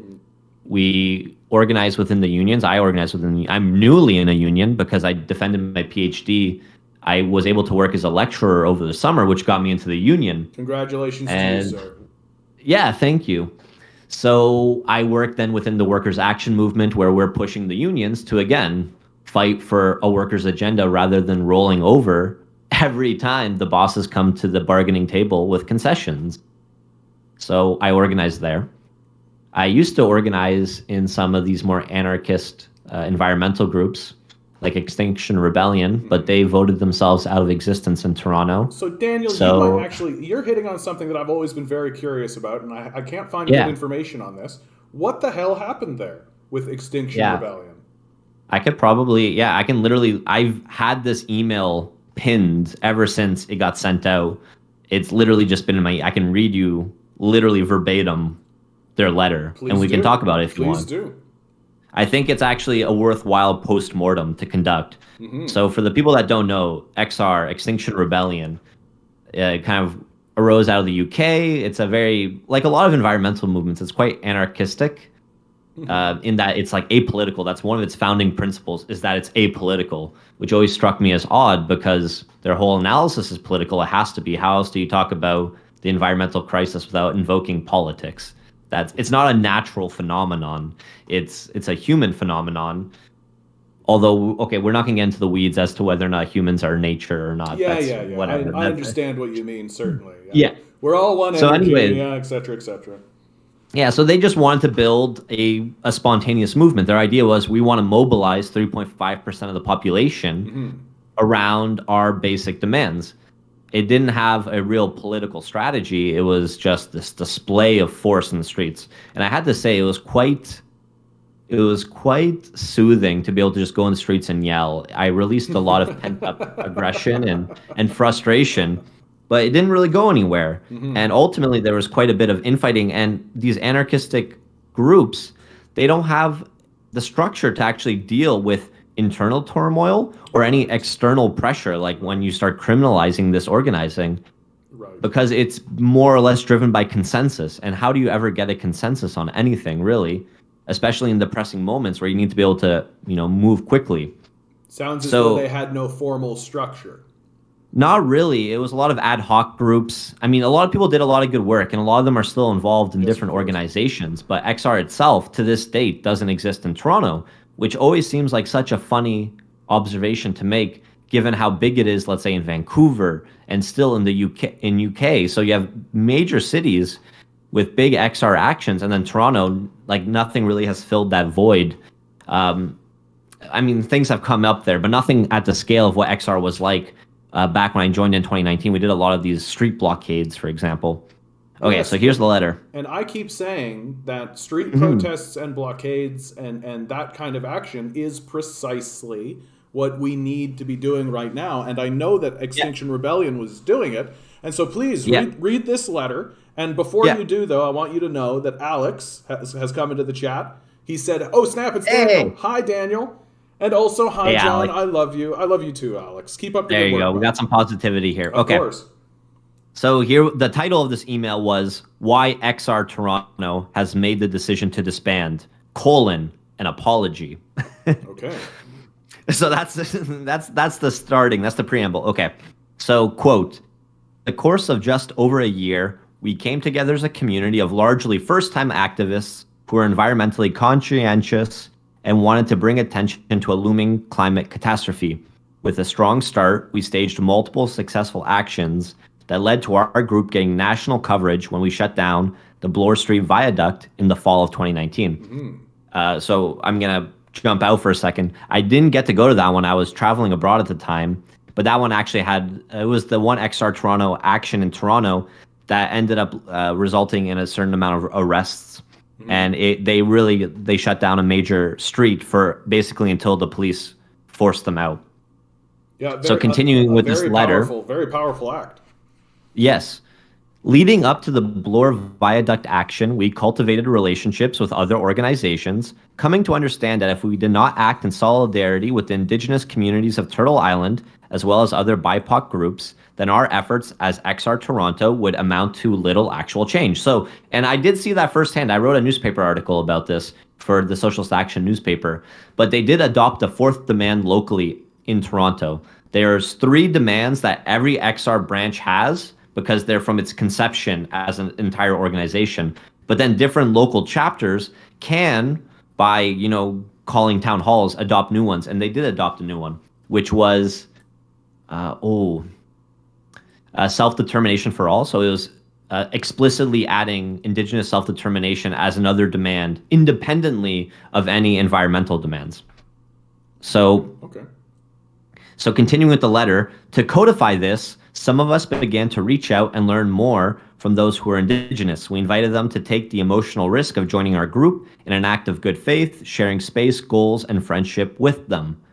With input and guidance from the Indigenous members, we crafted and ratified a 4th demand at our first General Assembly in December 2019, concluding that, quote, "We demand the self-determination of Indigenous communities, both in Canada and around the world. The response to the climate crisis must center around the rights and needs of Indigenous people, people of color, the economically disadvantaged, people with disabilities, migrants, and those of all genders and sexualities. Solutions must actively be decolonial and firmly safeguard the dignity of all," end quote. So that's within this letter, was this demand that they passed. And I was there when they passed it. It was actually a testament to internal democracy. They had to pass with 75% of the vote. It got something like 84% of the vote. But there was definitely conversation. You can see cracks forming where people were asking, well, we're opening up new demands here. Can we not talk about capitalism? Can we not talk about workers?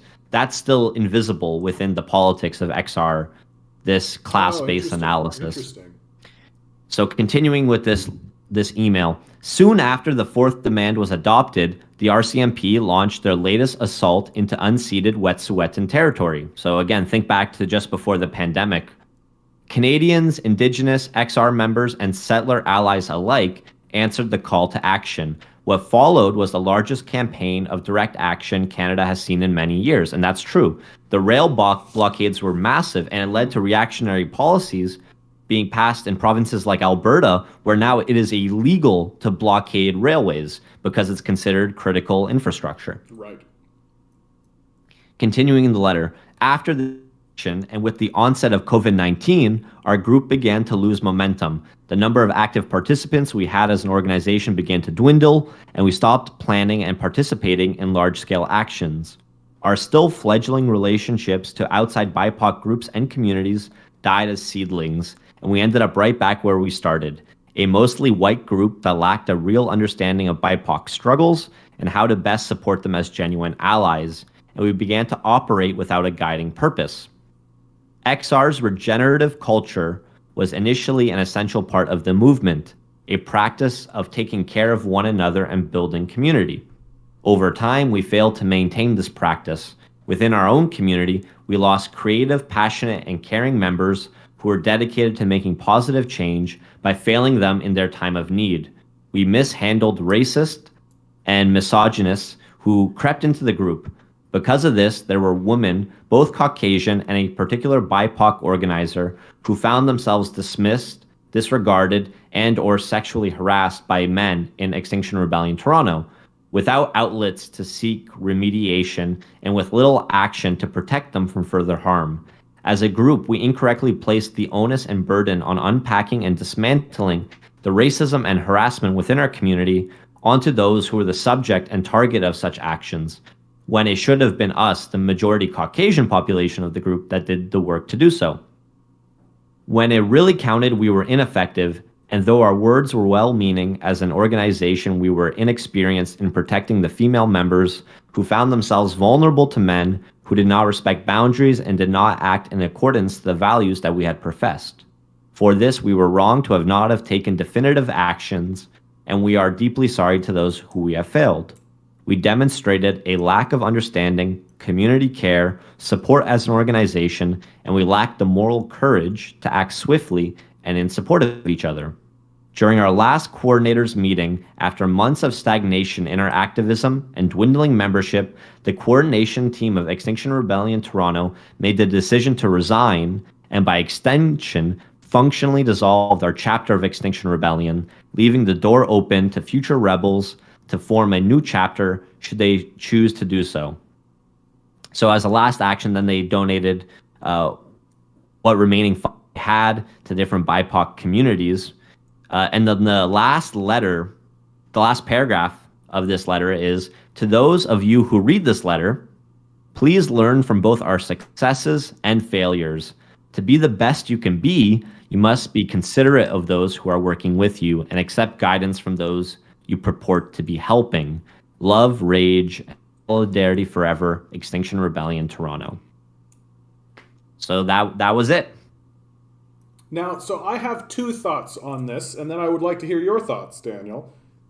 My first thought is, I mean, this is why anarchism doesn't really work, ultimately, is that if you don't have some kind of structure, even if it's like the Robert's Rules of Order or something very mundane or straightforward like that, if you don't have a structure in place specifically designed to deal in an orderly manner with difficulties that come about, then you're always, if it's not an issue like this, then it's going to be something else that yes. you ultimately leave yourself vulnerable to. And here's my second point,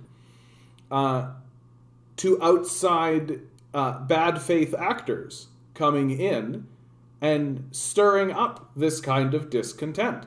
That it is very easy for me to believe that something like Extinction Rebellion Toronto fell prey to bad faith actors, whether that's the Toronto Police or CSIS or any of these other organizations that are designed specifically to diffuse these sorts of things, coming in and taking advantage of the disorganization and breaking it up along these lines. What are your thoughts on all that? Yeah, so I think ultimately this is just like the Occupy Wall Street movement before it. It's a bit of an indictment on the anarchist mode of organization because there really isn't a mode of organization. That's right. Um, it was a case of people stepping up and forming these very loose coalitions without the structures in place to deal with any sort of internal turmoil. Socialist action for, I mean, and I don't want to argue that socialist action is itself a perfect organization that has all these things perfectly thought out, but we have internal, groups of people that are on standby anytime there's an internal complaint, allegation that will handle it. They will take on the investigation in an impartial manner. And in our entire history, we've only had to invoke this one time, but it was necessary. We needed people who can, gather this, interview the people, and then respond accordingly to keep our membership safe from whether it's someone that just is harassing other people or also the possibility of provocateurs who are infiltrating. We had a means of dealing with that. Extinction Rebellion Toronto did not. In terms of whether this case was one of infiltration, I do know the person. Well, know them is probably a strong word. I've met the person that distributed, when they, talk about one BIPOC woman who was particularly harassed. I've met that person and I read their letter as well. And I mean, they're not a cop. So I don't think that was the case there. But again, the people in charge, they were, inexperienced, and there was no system in place to be able to respond to this. So it ultimately was down to whether or not those organizers, the people that have taken on more of a leadership role, for them to either fail or succeed based on their own experiences, rather than being in an organization that had, let's say, institutional memory or structures for dealing with this. So that was really the argument. And ultimately, I don't know, the whole letter strikes me somewhat as cowardly. They obviously failed in a lot of ways, but to then vote themselves out of existence as if that would be, on the whole, a better solution. It does seem seems like a bit short-sighted. Well, and not only that, it does seem like it is a capitulation more due to exhaustion than because you see that sprinkled in there quite a bit. If your entire organizing structure exists exclusively on the force of personalities, then when those personalities need to take a break, then your organization ceases to exist. And if there's nothing formal in place where others can move in and take over the mantle, then dissolution is the only outcome. It seems that's a to good me. point. Well, that's a good point. And your statement of it's an indictment of anarchism generally, I think, bears out. I mean, in my view, the largest critique that can be leveled towards anarchism is that it seems to not admit that anarchism itself leaves itself vulnerable to bad faith actors, and basic human struggles that seem to occur. And the anarchists anytime an anarchist movement begins, it seems as though it dissolves along these lines. Yeah. So the one comment I often make then is when you build a socialist party, you're building consistently. You might grow faster and slower, but you're not at the mercy of Twitter hashtags trending and then being buried. So, for example, Extinction Rebellion came up at the same time as Fridays for Future, Greta Thunberg. And in 2019 in Toronto, you had 30,000 people marching in the streets in what was the first climate strike. That was around the same time Extinction Rebellion was cresting. So you can almost look at them as a subset of the people that got brought up into this very disorganized, non-centralized environmental consciousness. You can think about the 2019 IPCC report. That was like a bombshell at the time, We have like 10 years to do anything. You have this school child in where's Greta from? I believe it's Denmark, Norway? It's one of them. Sweden? Oh my god. Okay, hold on. But anyways, that became like a media sensation. And I like Greta, but again, she wasn't accountable to anybody. She was one person. She's Swedish. Swedish. So that's the issue when you have this kind of really loose, spontaneous coalescing. It can maybe get people together, but you need to then form structures that can resist not only, again, outside attacks, but then just the waning of support of popular ideas. Same thing with the Palestine movement. You had some very big marches back in March, April, because it was in the news because Israel was bombing Gaza again. Yeah, that's right. But then that fell away from the news cycle, and then you don't get those marches. So we need to build movements, structures that can direct movements, actually. Well, because it does seem to me like both you and I were at the most recent climate change protest. Yes. And, I was actually quite pleased to see that that there was quite a bit of support for that particular protest. That really actually was a heartening thing. Yes. But I made a video because of this, and my statement is very clear, which is that we are to a point now where simply marching up and down the streets is not going to cut it. It's clear that we're being ignored. It's clear that they're just letting us do that. That what we have to do now is occupy their offices. And there's very little else that we can do. And in that spontaneous sense, that's we have to build our own power. We have to actually build our own influence beyond simply disrupting, routes of traffic. So, I mean, the biggest reason you can tell that that's not enough was in 2019 in Montreal when 500,000 people took to the streets. Who was leading them in that march? Justin Trudeau. He just showed up. Of course. And it's like, well, we're protesting you. And no one thought to challenge him. No one thought to because the Liberals were very good organized at that moment of co-opting. You'll remember very shortly thereafter they declared a climate change emergency, and then set to banning straws. Yes, and then bought the pipeline. Exactly. Exactly. So we need organizations, though, that are big enough that can directly refute whenever Justin Trudeau claims to be an environmentalist or a feminist or whatever fake label he's claiming. We need groups of actual feminists and environmentalists and eco-socialists who can actually set the agenda for what, environmental policies ought to look like. So, I mean, we're slowly growing. Other groups are growing that have, solid organizations. Together, we can form these coalitions such that, Trudeau can never show up at a march again. Because if we're the ones organizing it, he's not allowed. Yeah. And that's what we need to build. So, Daniel, let's say we have people in our chat who are isolated or living in places where there is no group along these lines, but they are passionate and interested. What would you say to them? How do they begin this process of organization? Yes.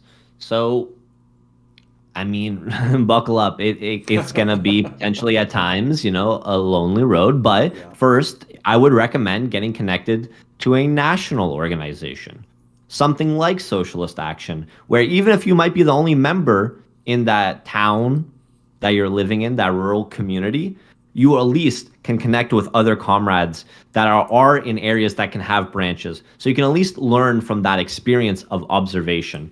You can also contribute to those national campaigns. You can also lend your abilities to local campaigns in other areas while we, in turn, help you organize in your community. We can lend our experience, our knowledge, our materials. Let's say posters. You don't have to design your own poster if you're the only person in that town and you have no graphic design ability, because someone in Toronto has already designed a poster that can be easily adapted to your local context. And then once you're in that area, you're gonna have to try and find a few people that do think along the same lines as you. Statistically, it's probably likely. If there's one of you in a town of 10,000, I doubt you're the only person in that town. So you need to start building that nucleus. And so that's going to be, reaching out, whether it is posters, whether it is doing a picket of one person, whether it is writing an editorial for the local newspaper, or finding out what your local, work or school context is like. If you're in a union, then that's already your local area where you can agitate and try and connect with other people that have similar ideas. In your school, there might be a club of people, even if they're not revolutionary socialists, or at least maybe anti-capitalist in some sense, and you can start organizing along those lines. But joining a national group, a national party, I would say is a way to jumpstart this. There are people that have organized in towns as the first person. You don't need to start from scratch. People have already learned some lessons along the way. And connecting with those people who will be in these organized national parties are the people that you want to reach out to and listen to and learn from. And they will in turn repay you with effort devoted to organizing your community. Well, When we have the that's what I felt capacity, we're about. going to travel around. That's what I have felt about my interactions with Socialist Action. Is that I'm something of a loner and kind of a off on the side sort of a fellow, but when I have asked Socialist Action to stand up and join, they have.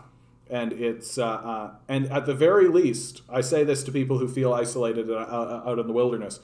At the very least, it is important to have a place you can go, an organization that you can turn to when you attempt to do something and it fails or it doesn't result in what you thought it was going to result in. It's important that you have a place to go to share that story and stand in solidarity with others. Because Absolutely. one of the things that we don't like to admit about ourselves is that we are just monkeys after all, and we are capable of emotions and we are capable of heartbreak. And it's important Absolutely. to be around others who understand the struggle as you do.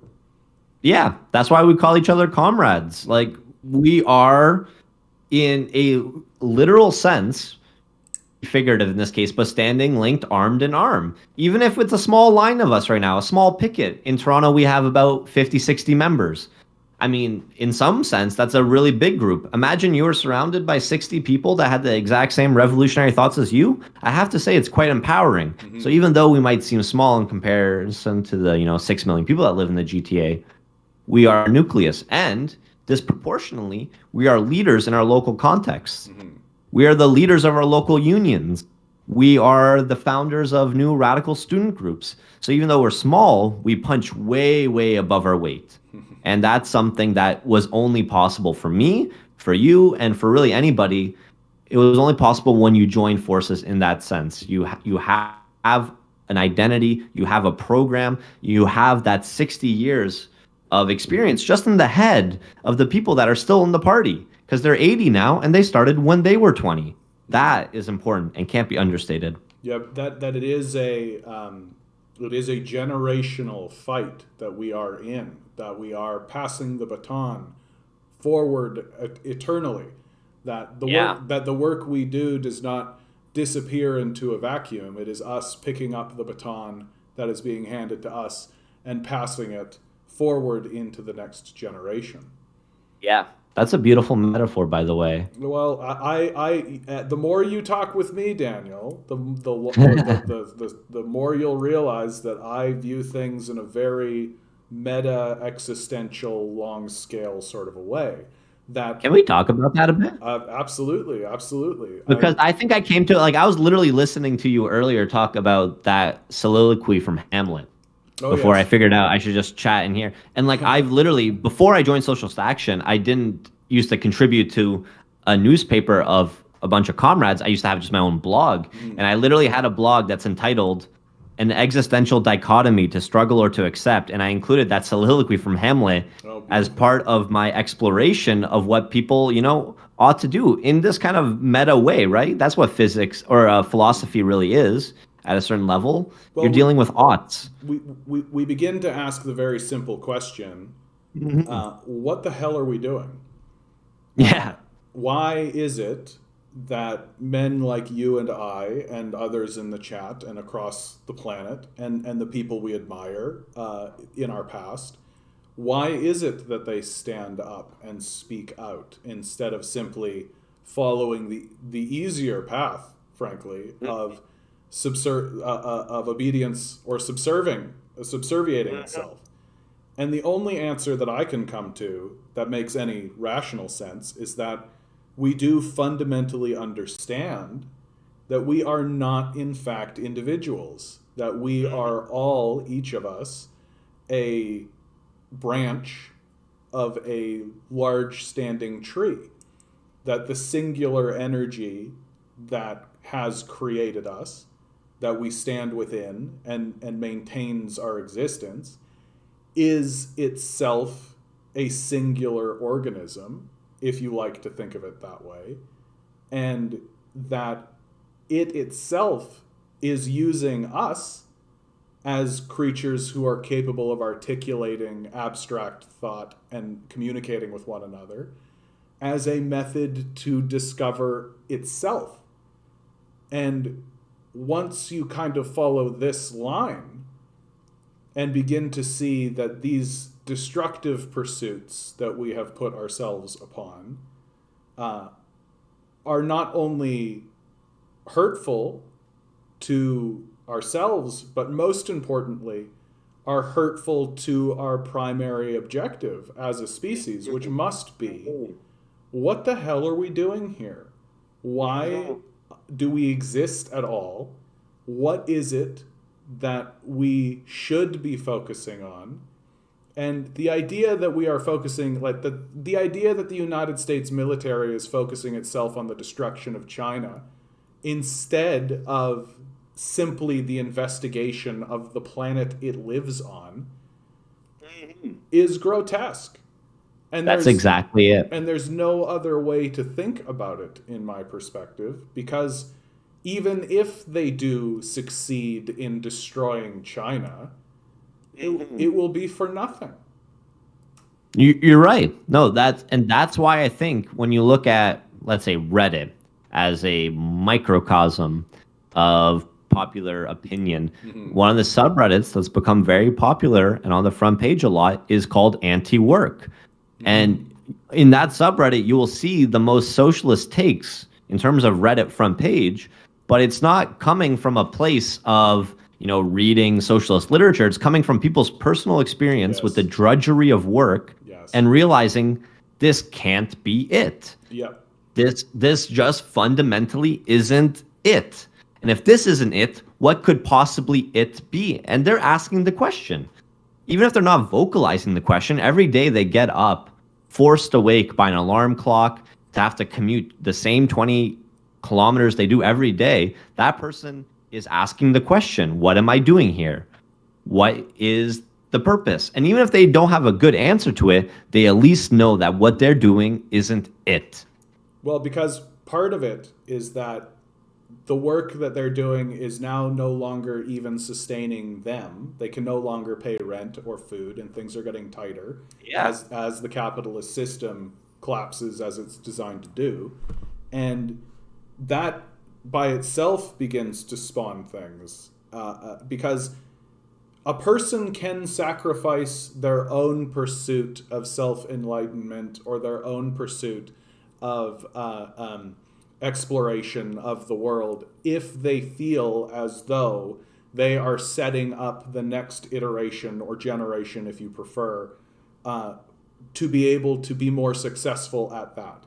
That Interesting. I absolutely believe this is the case. That if you are a creature who is working your life away and grinding yourself into a harrowing pursuit, but you see that pursuit will set your children or your nephews or the next generation up to be more successful or to be free of it, you will be willing to sacrifice this. That sacrifice does play.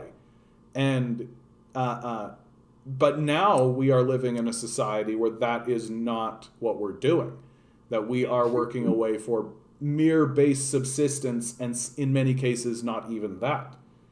And so this is what is driving regular people to this sort of pursuit of existentialism as things become far more obvious.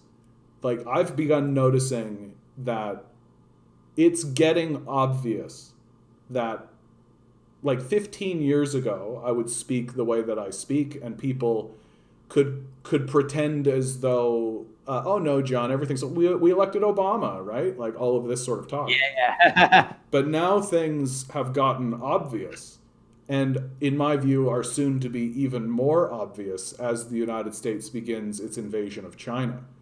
And those who are defending capitalism now, I begin to say to them, the first stage of grief is denial. Because what we are doing as a species now, or as a nation rather, certainly not a species, but as a nation, is grieving the death of capitalism. And one of the great theses of this channel is to stand in solidarity with one another and grieve the death of capitalism. And the first stage of that is denial. And I see a lot of that these days. Fascinating. I like this. I like this meta approach. And it's important though then as socialists, again, coming back to how do you organize, this disillusionment or alienation is inevitable in capitalism because it's not based on providing more meaningful lives for people. It's based on exploitation. So this is inevitable, but we need to provide the substrate, this discontent, to build on. We need to provide that. If there's not a socialist group, then it's going to be and maybe an anarchist group. And that's where the energy will be directed. But there'll be no internal structure and it'll fizzle out. Or it can go to a fascist group. If they're the only person or the only group that's providing an explanation for the massive amount of isolation, alienation, depression, you need to address that. You need to provide a substrate for that to then lead to the concrete action, because otherwise it's going to go to something destructive. Absolutely. And that's why when we talked earlier about the election, that was none of the groups provided that. Well, one group did. The PPC tripled its voter count. Well, yes, that's exactly right. Yes, the PPC was the only group that started to provide that. And there was still enough social conditioning that for the people that needed that, there's maybe some hesitation still. It took the reactionary anti-vax sentiment to really convince people to come over and glue onto that substrate. Well, and what's dangerous in my perspective of the PPC is that they acknowledge, like, in my view, what puts the PPC ahead of the conservatives and the liberals is that they at least acknowledge that something has gone wrong. And that, I think, is what's so attractive about them. Have you ever taken a moment and listened to any of the speakers, any of the PPC speakers? No, not actually. They are incredibly effective. There is one fellow who, by the name of Mike Frazier, who I believe is the most effective public speaker in politics today. He is incredibly passionate. He is not very literate. He doesn't really understand. He has no material critique of what is happening, but he has 100% grabbed a hold of the spirit of betrayal, the spirit of alienation.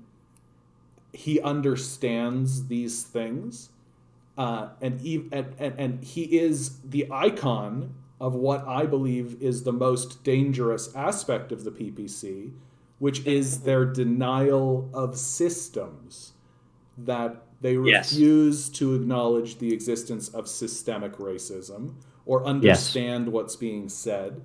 And more importantly, they don't understand the system of capitalism.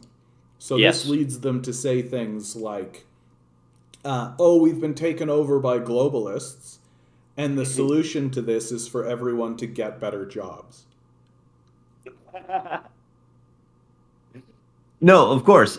But so the only outlet they can provide then is reactionary xenophobia, transphobia, these different systems of oppression that they can at least win something at the expense of somebody else, while entirely obscuring the class nature of the conflict that's really, shrouding society. Well, and even more dangerously, if you don't believe that systems exist, then it means when you take over the systems, you don't know what you're looking at, and it doesn't matter if you destroy it. Yeah. Which I suspect they definitely will do. What do you make of Annemie Paul's resignation, and do you think that a figure like Dimitri Lascaris could come up and actually make the party a true socialist party. I don't think he could succeed in that. So the first take with Enemy Paul, I mean, again, 1 year as leader, it started off already, although not acknowledged, somewhat tumultuously. The leadership race for the Green Party leader position was incredibly close. It was a record turnout. A lot of people flocked to the party because of the prospect of voting in an eco-socialist. You had Dimitri Lascaris and you had Miriam Haddad.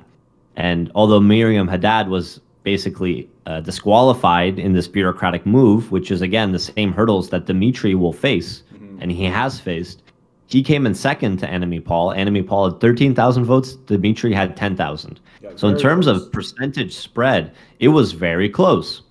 And yet, despite how close it was, they were actually literally on the opposite sides of the political spectrum. That's right. Enemy Paul is a Zionist. Dimitri Lascaris resembles an eco-socialist. At times, his own platform didn't exactly, get to that, but it would have been miles better than any party in Canada that was running if he was elected. So he is still sticking around the Green Party because of that. His own personal take, I think, at times, borders on opportunism, where because the Green Party is somewhat established, if he can manage to just jump in, kick out the driver, take control of the wheel, and do a U-turn, he can conserve the momentum of, having already won some parliamentary seats. I don't think it will be like that. The bureaucracy of the Green Party is established, entrenched, and it's status quo. He can come in and fight for it, but it's going to leave the party broken and immediately just collapsed, I imagine. They won't let him. They would rather blow up the whole party than let him take it over. Oh yes, that's a take that I had only considered to myself in my silent moments. So you do believe that the Green Party establishment would rather destroy itself than allow a socialist to have control of the party? I mean, only time will tell, but yes, I if I was a gambling person and I saw favorable odds to this gamble, I would probably make that wager. You have precedents for this in the different parties. The NDP has in the past expelled massive sections of its organized opposition within the party, including leading to the complete dissolution of certain provincial branches. They would rather kick out the waffle in the NDP in, I believe, New Brunswick, and completely not run anybody provincially than let them run the party provincially. Because they would, just in the same way the Liberals would rather lose to the Conservatives than lose to the NDP. And like what happened in Ontario with Kathleen Wynne, when it was clear that her party wouldn't win, she went out and still told all of the Liberals to vote Liberal to prevent the NDP from winning. So again, the status quo, they're totally fine to just wait in the wings. They'll regroup if they destroy the party. They'll regroup in something new, as long as there's no mainstream credibility lent to what the true opposition is to all these bourgeoisie parties, which is, a worker opposition. Well, Daniel, I think with that, is there anything you'd like to close with? Anything you'd like to pitch or say to the people here as we close out the conversation?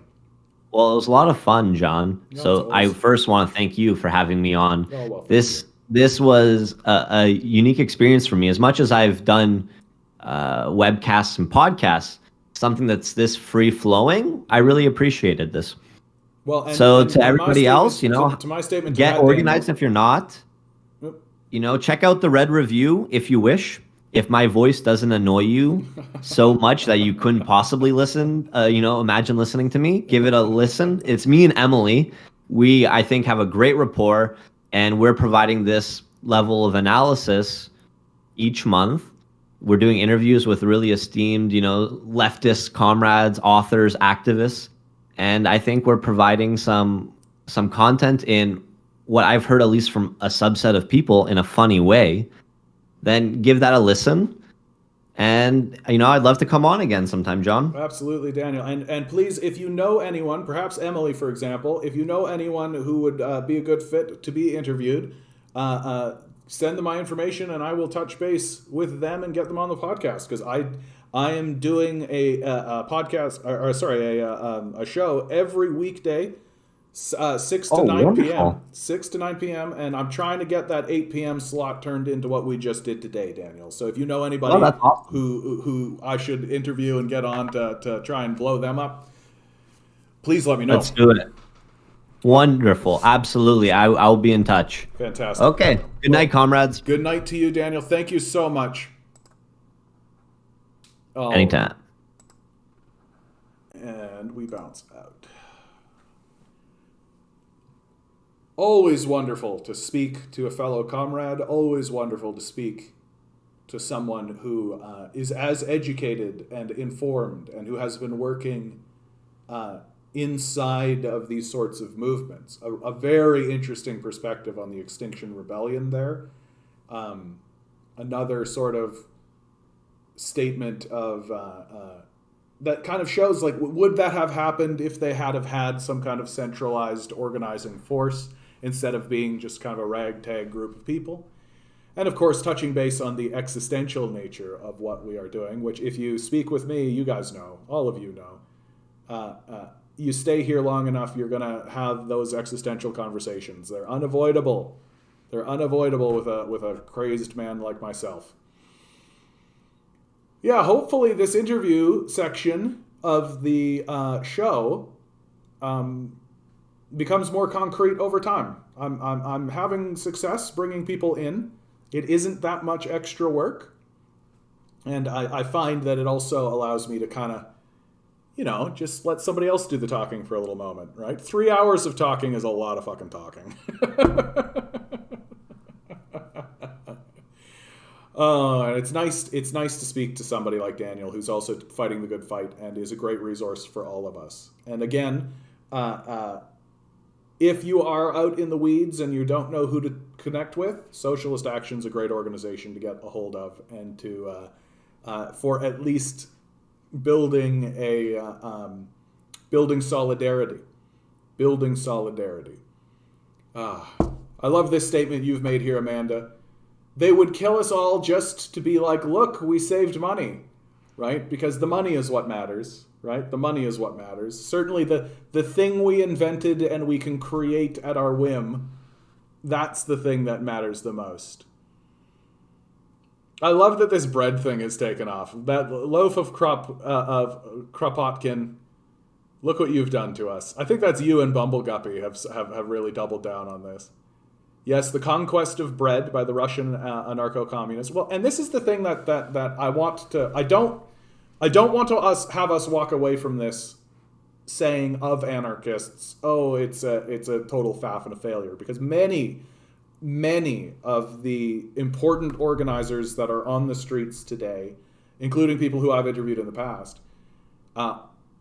call themselves anarchists, and there are many anarchists and anarchist writers who are very worth listening to. And this is why I say always, it is important for us not to be fundamentalists about these things, about subjects like anarchism and communism and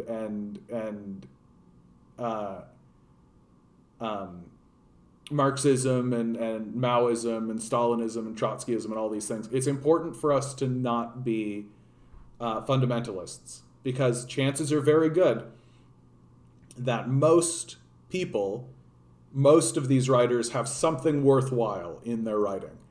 And if all you do is spend time trying to find the flaws, of which there will be some because they are humans after all, then you're never going to spend time enjoying where they are strengthening or standing in solidarity. Tomfoolery, did you know you only need 6 full-time students to apply to be an official school in Ontario? Interesting subjects. Interesting subject.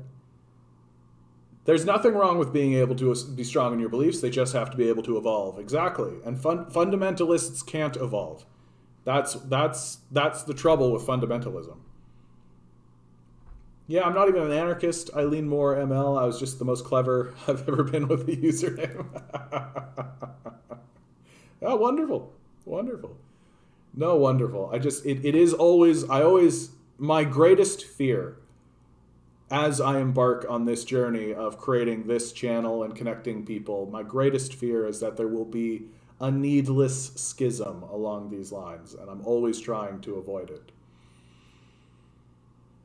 Standing in solidarity is so important, and that means getting along. Exactly. And this all kind of speaks to what I think is one of the larger points that Daniel is speaking about, which is that it's important to have a structure.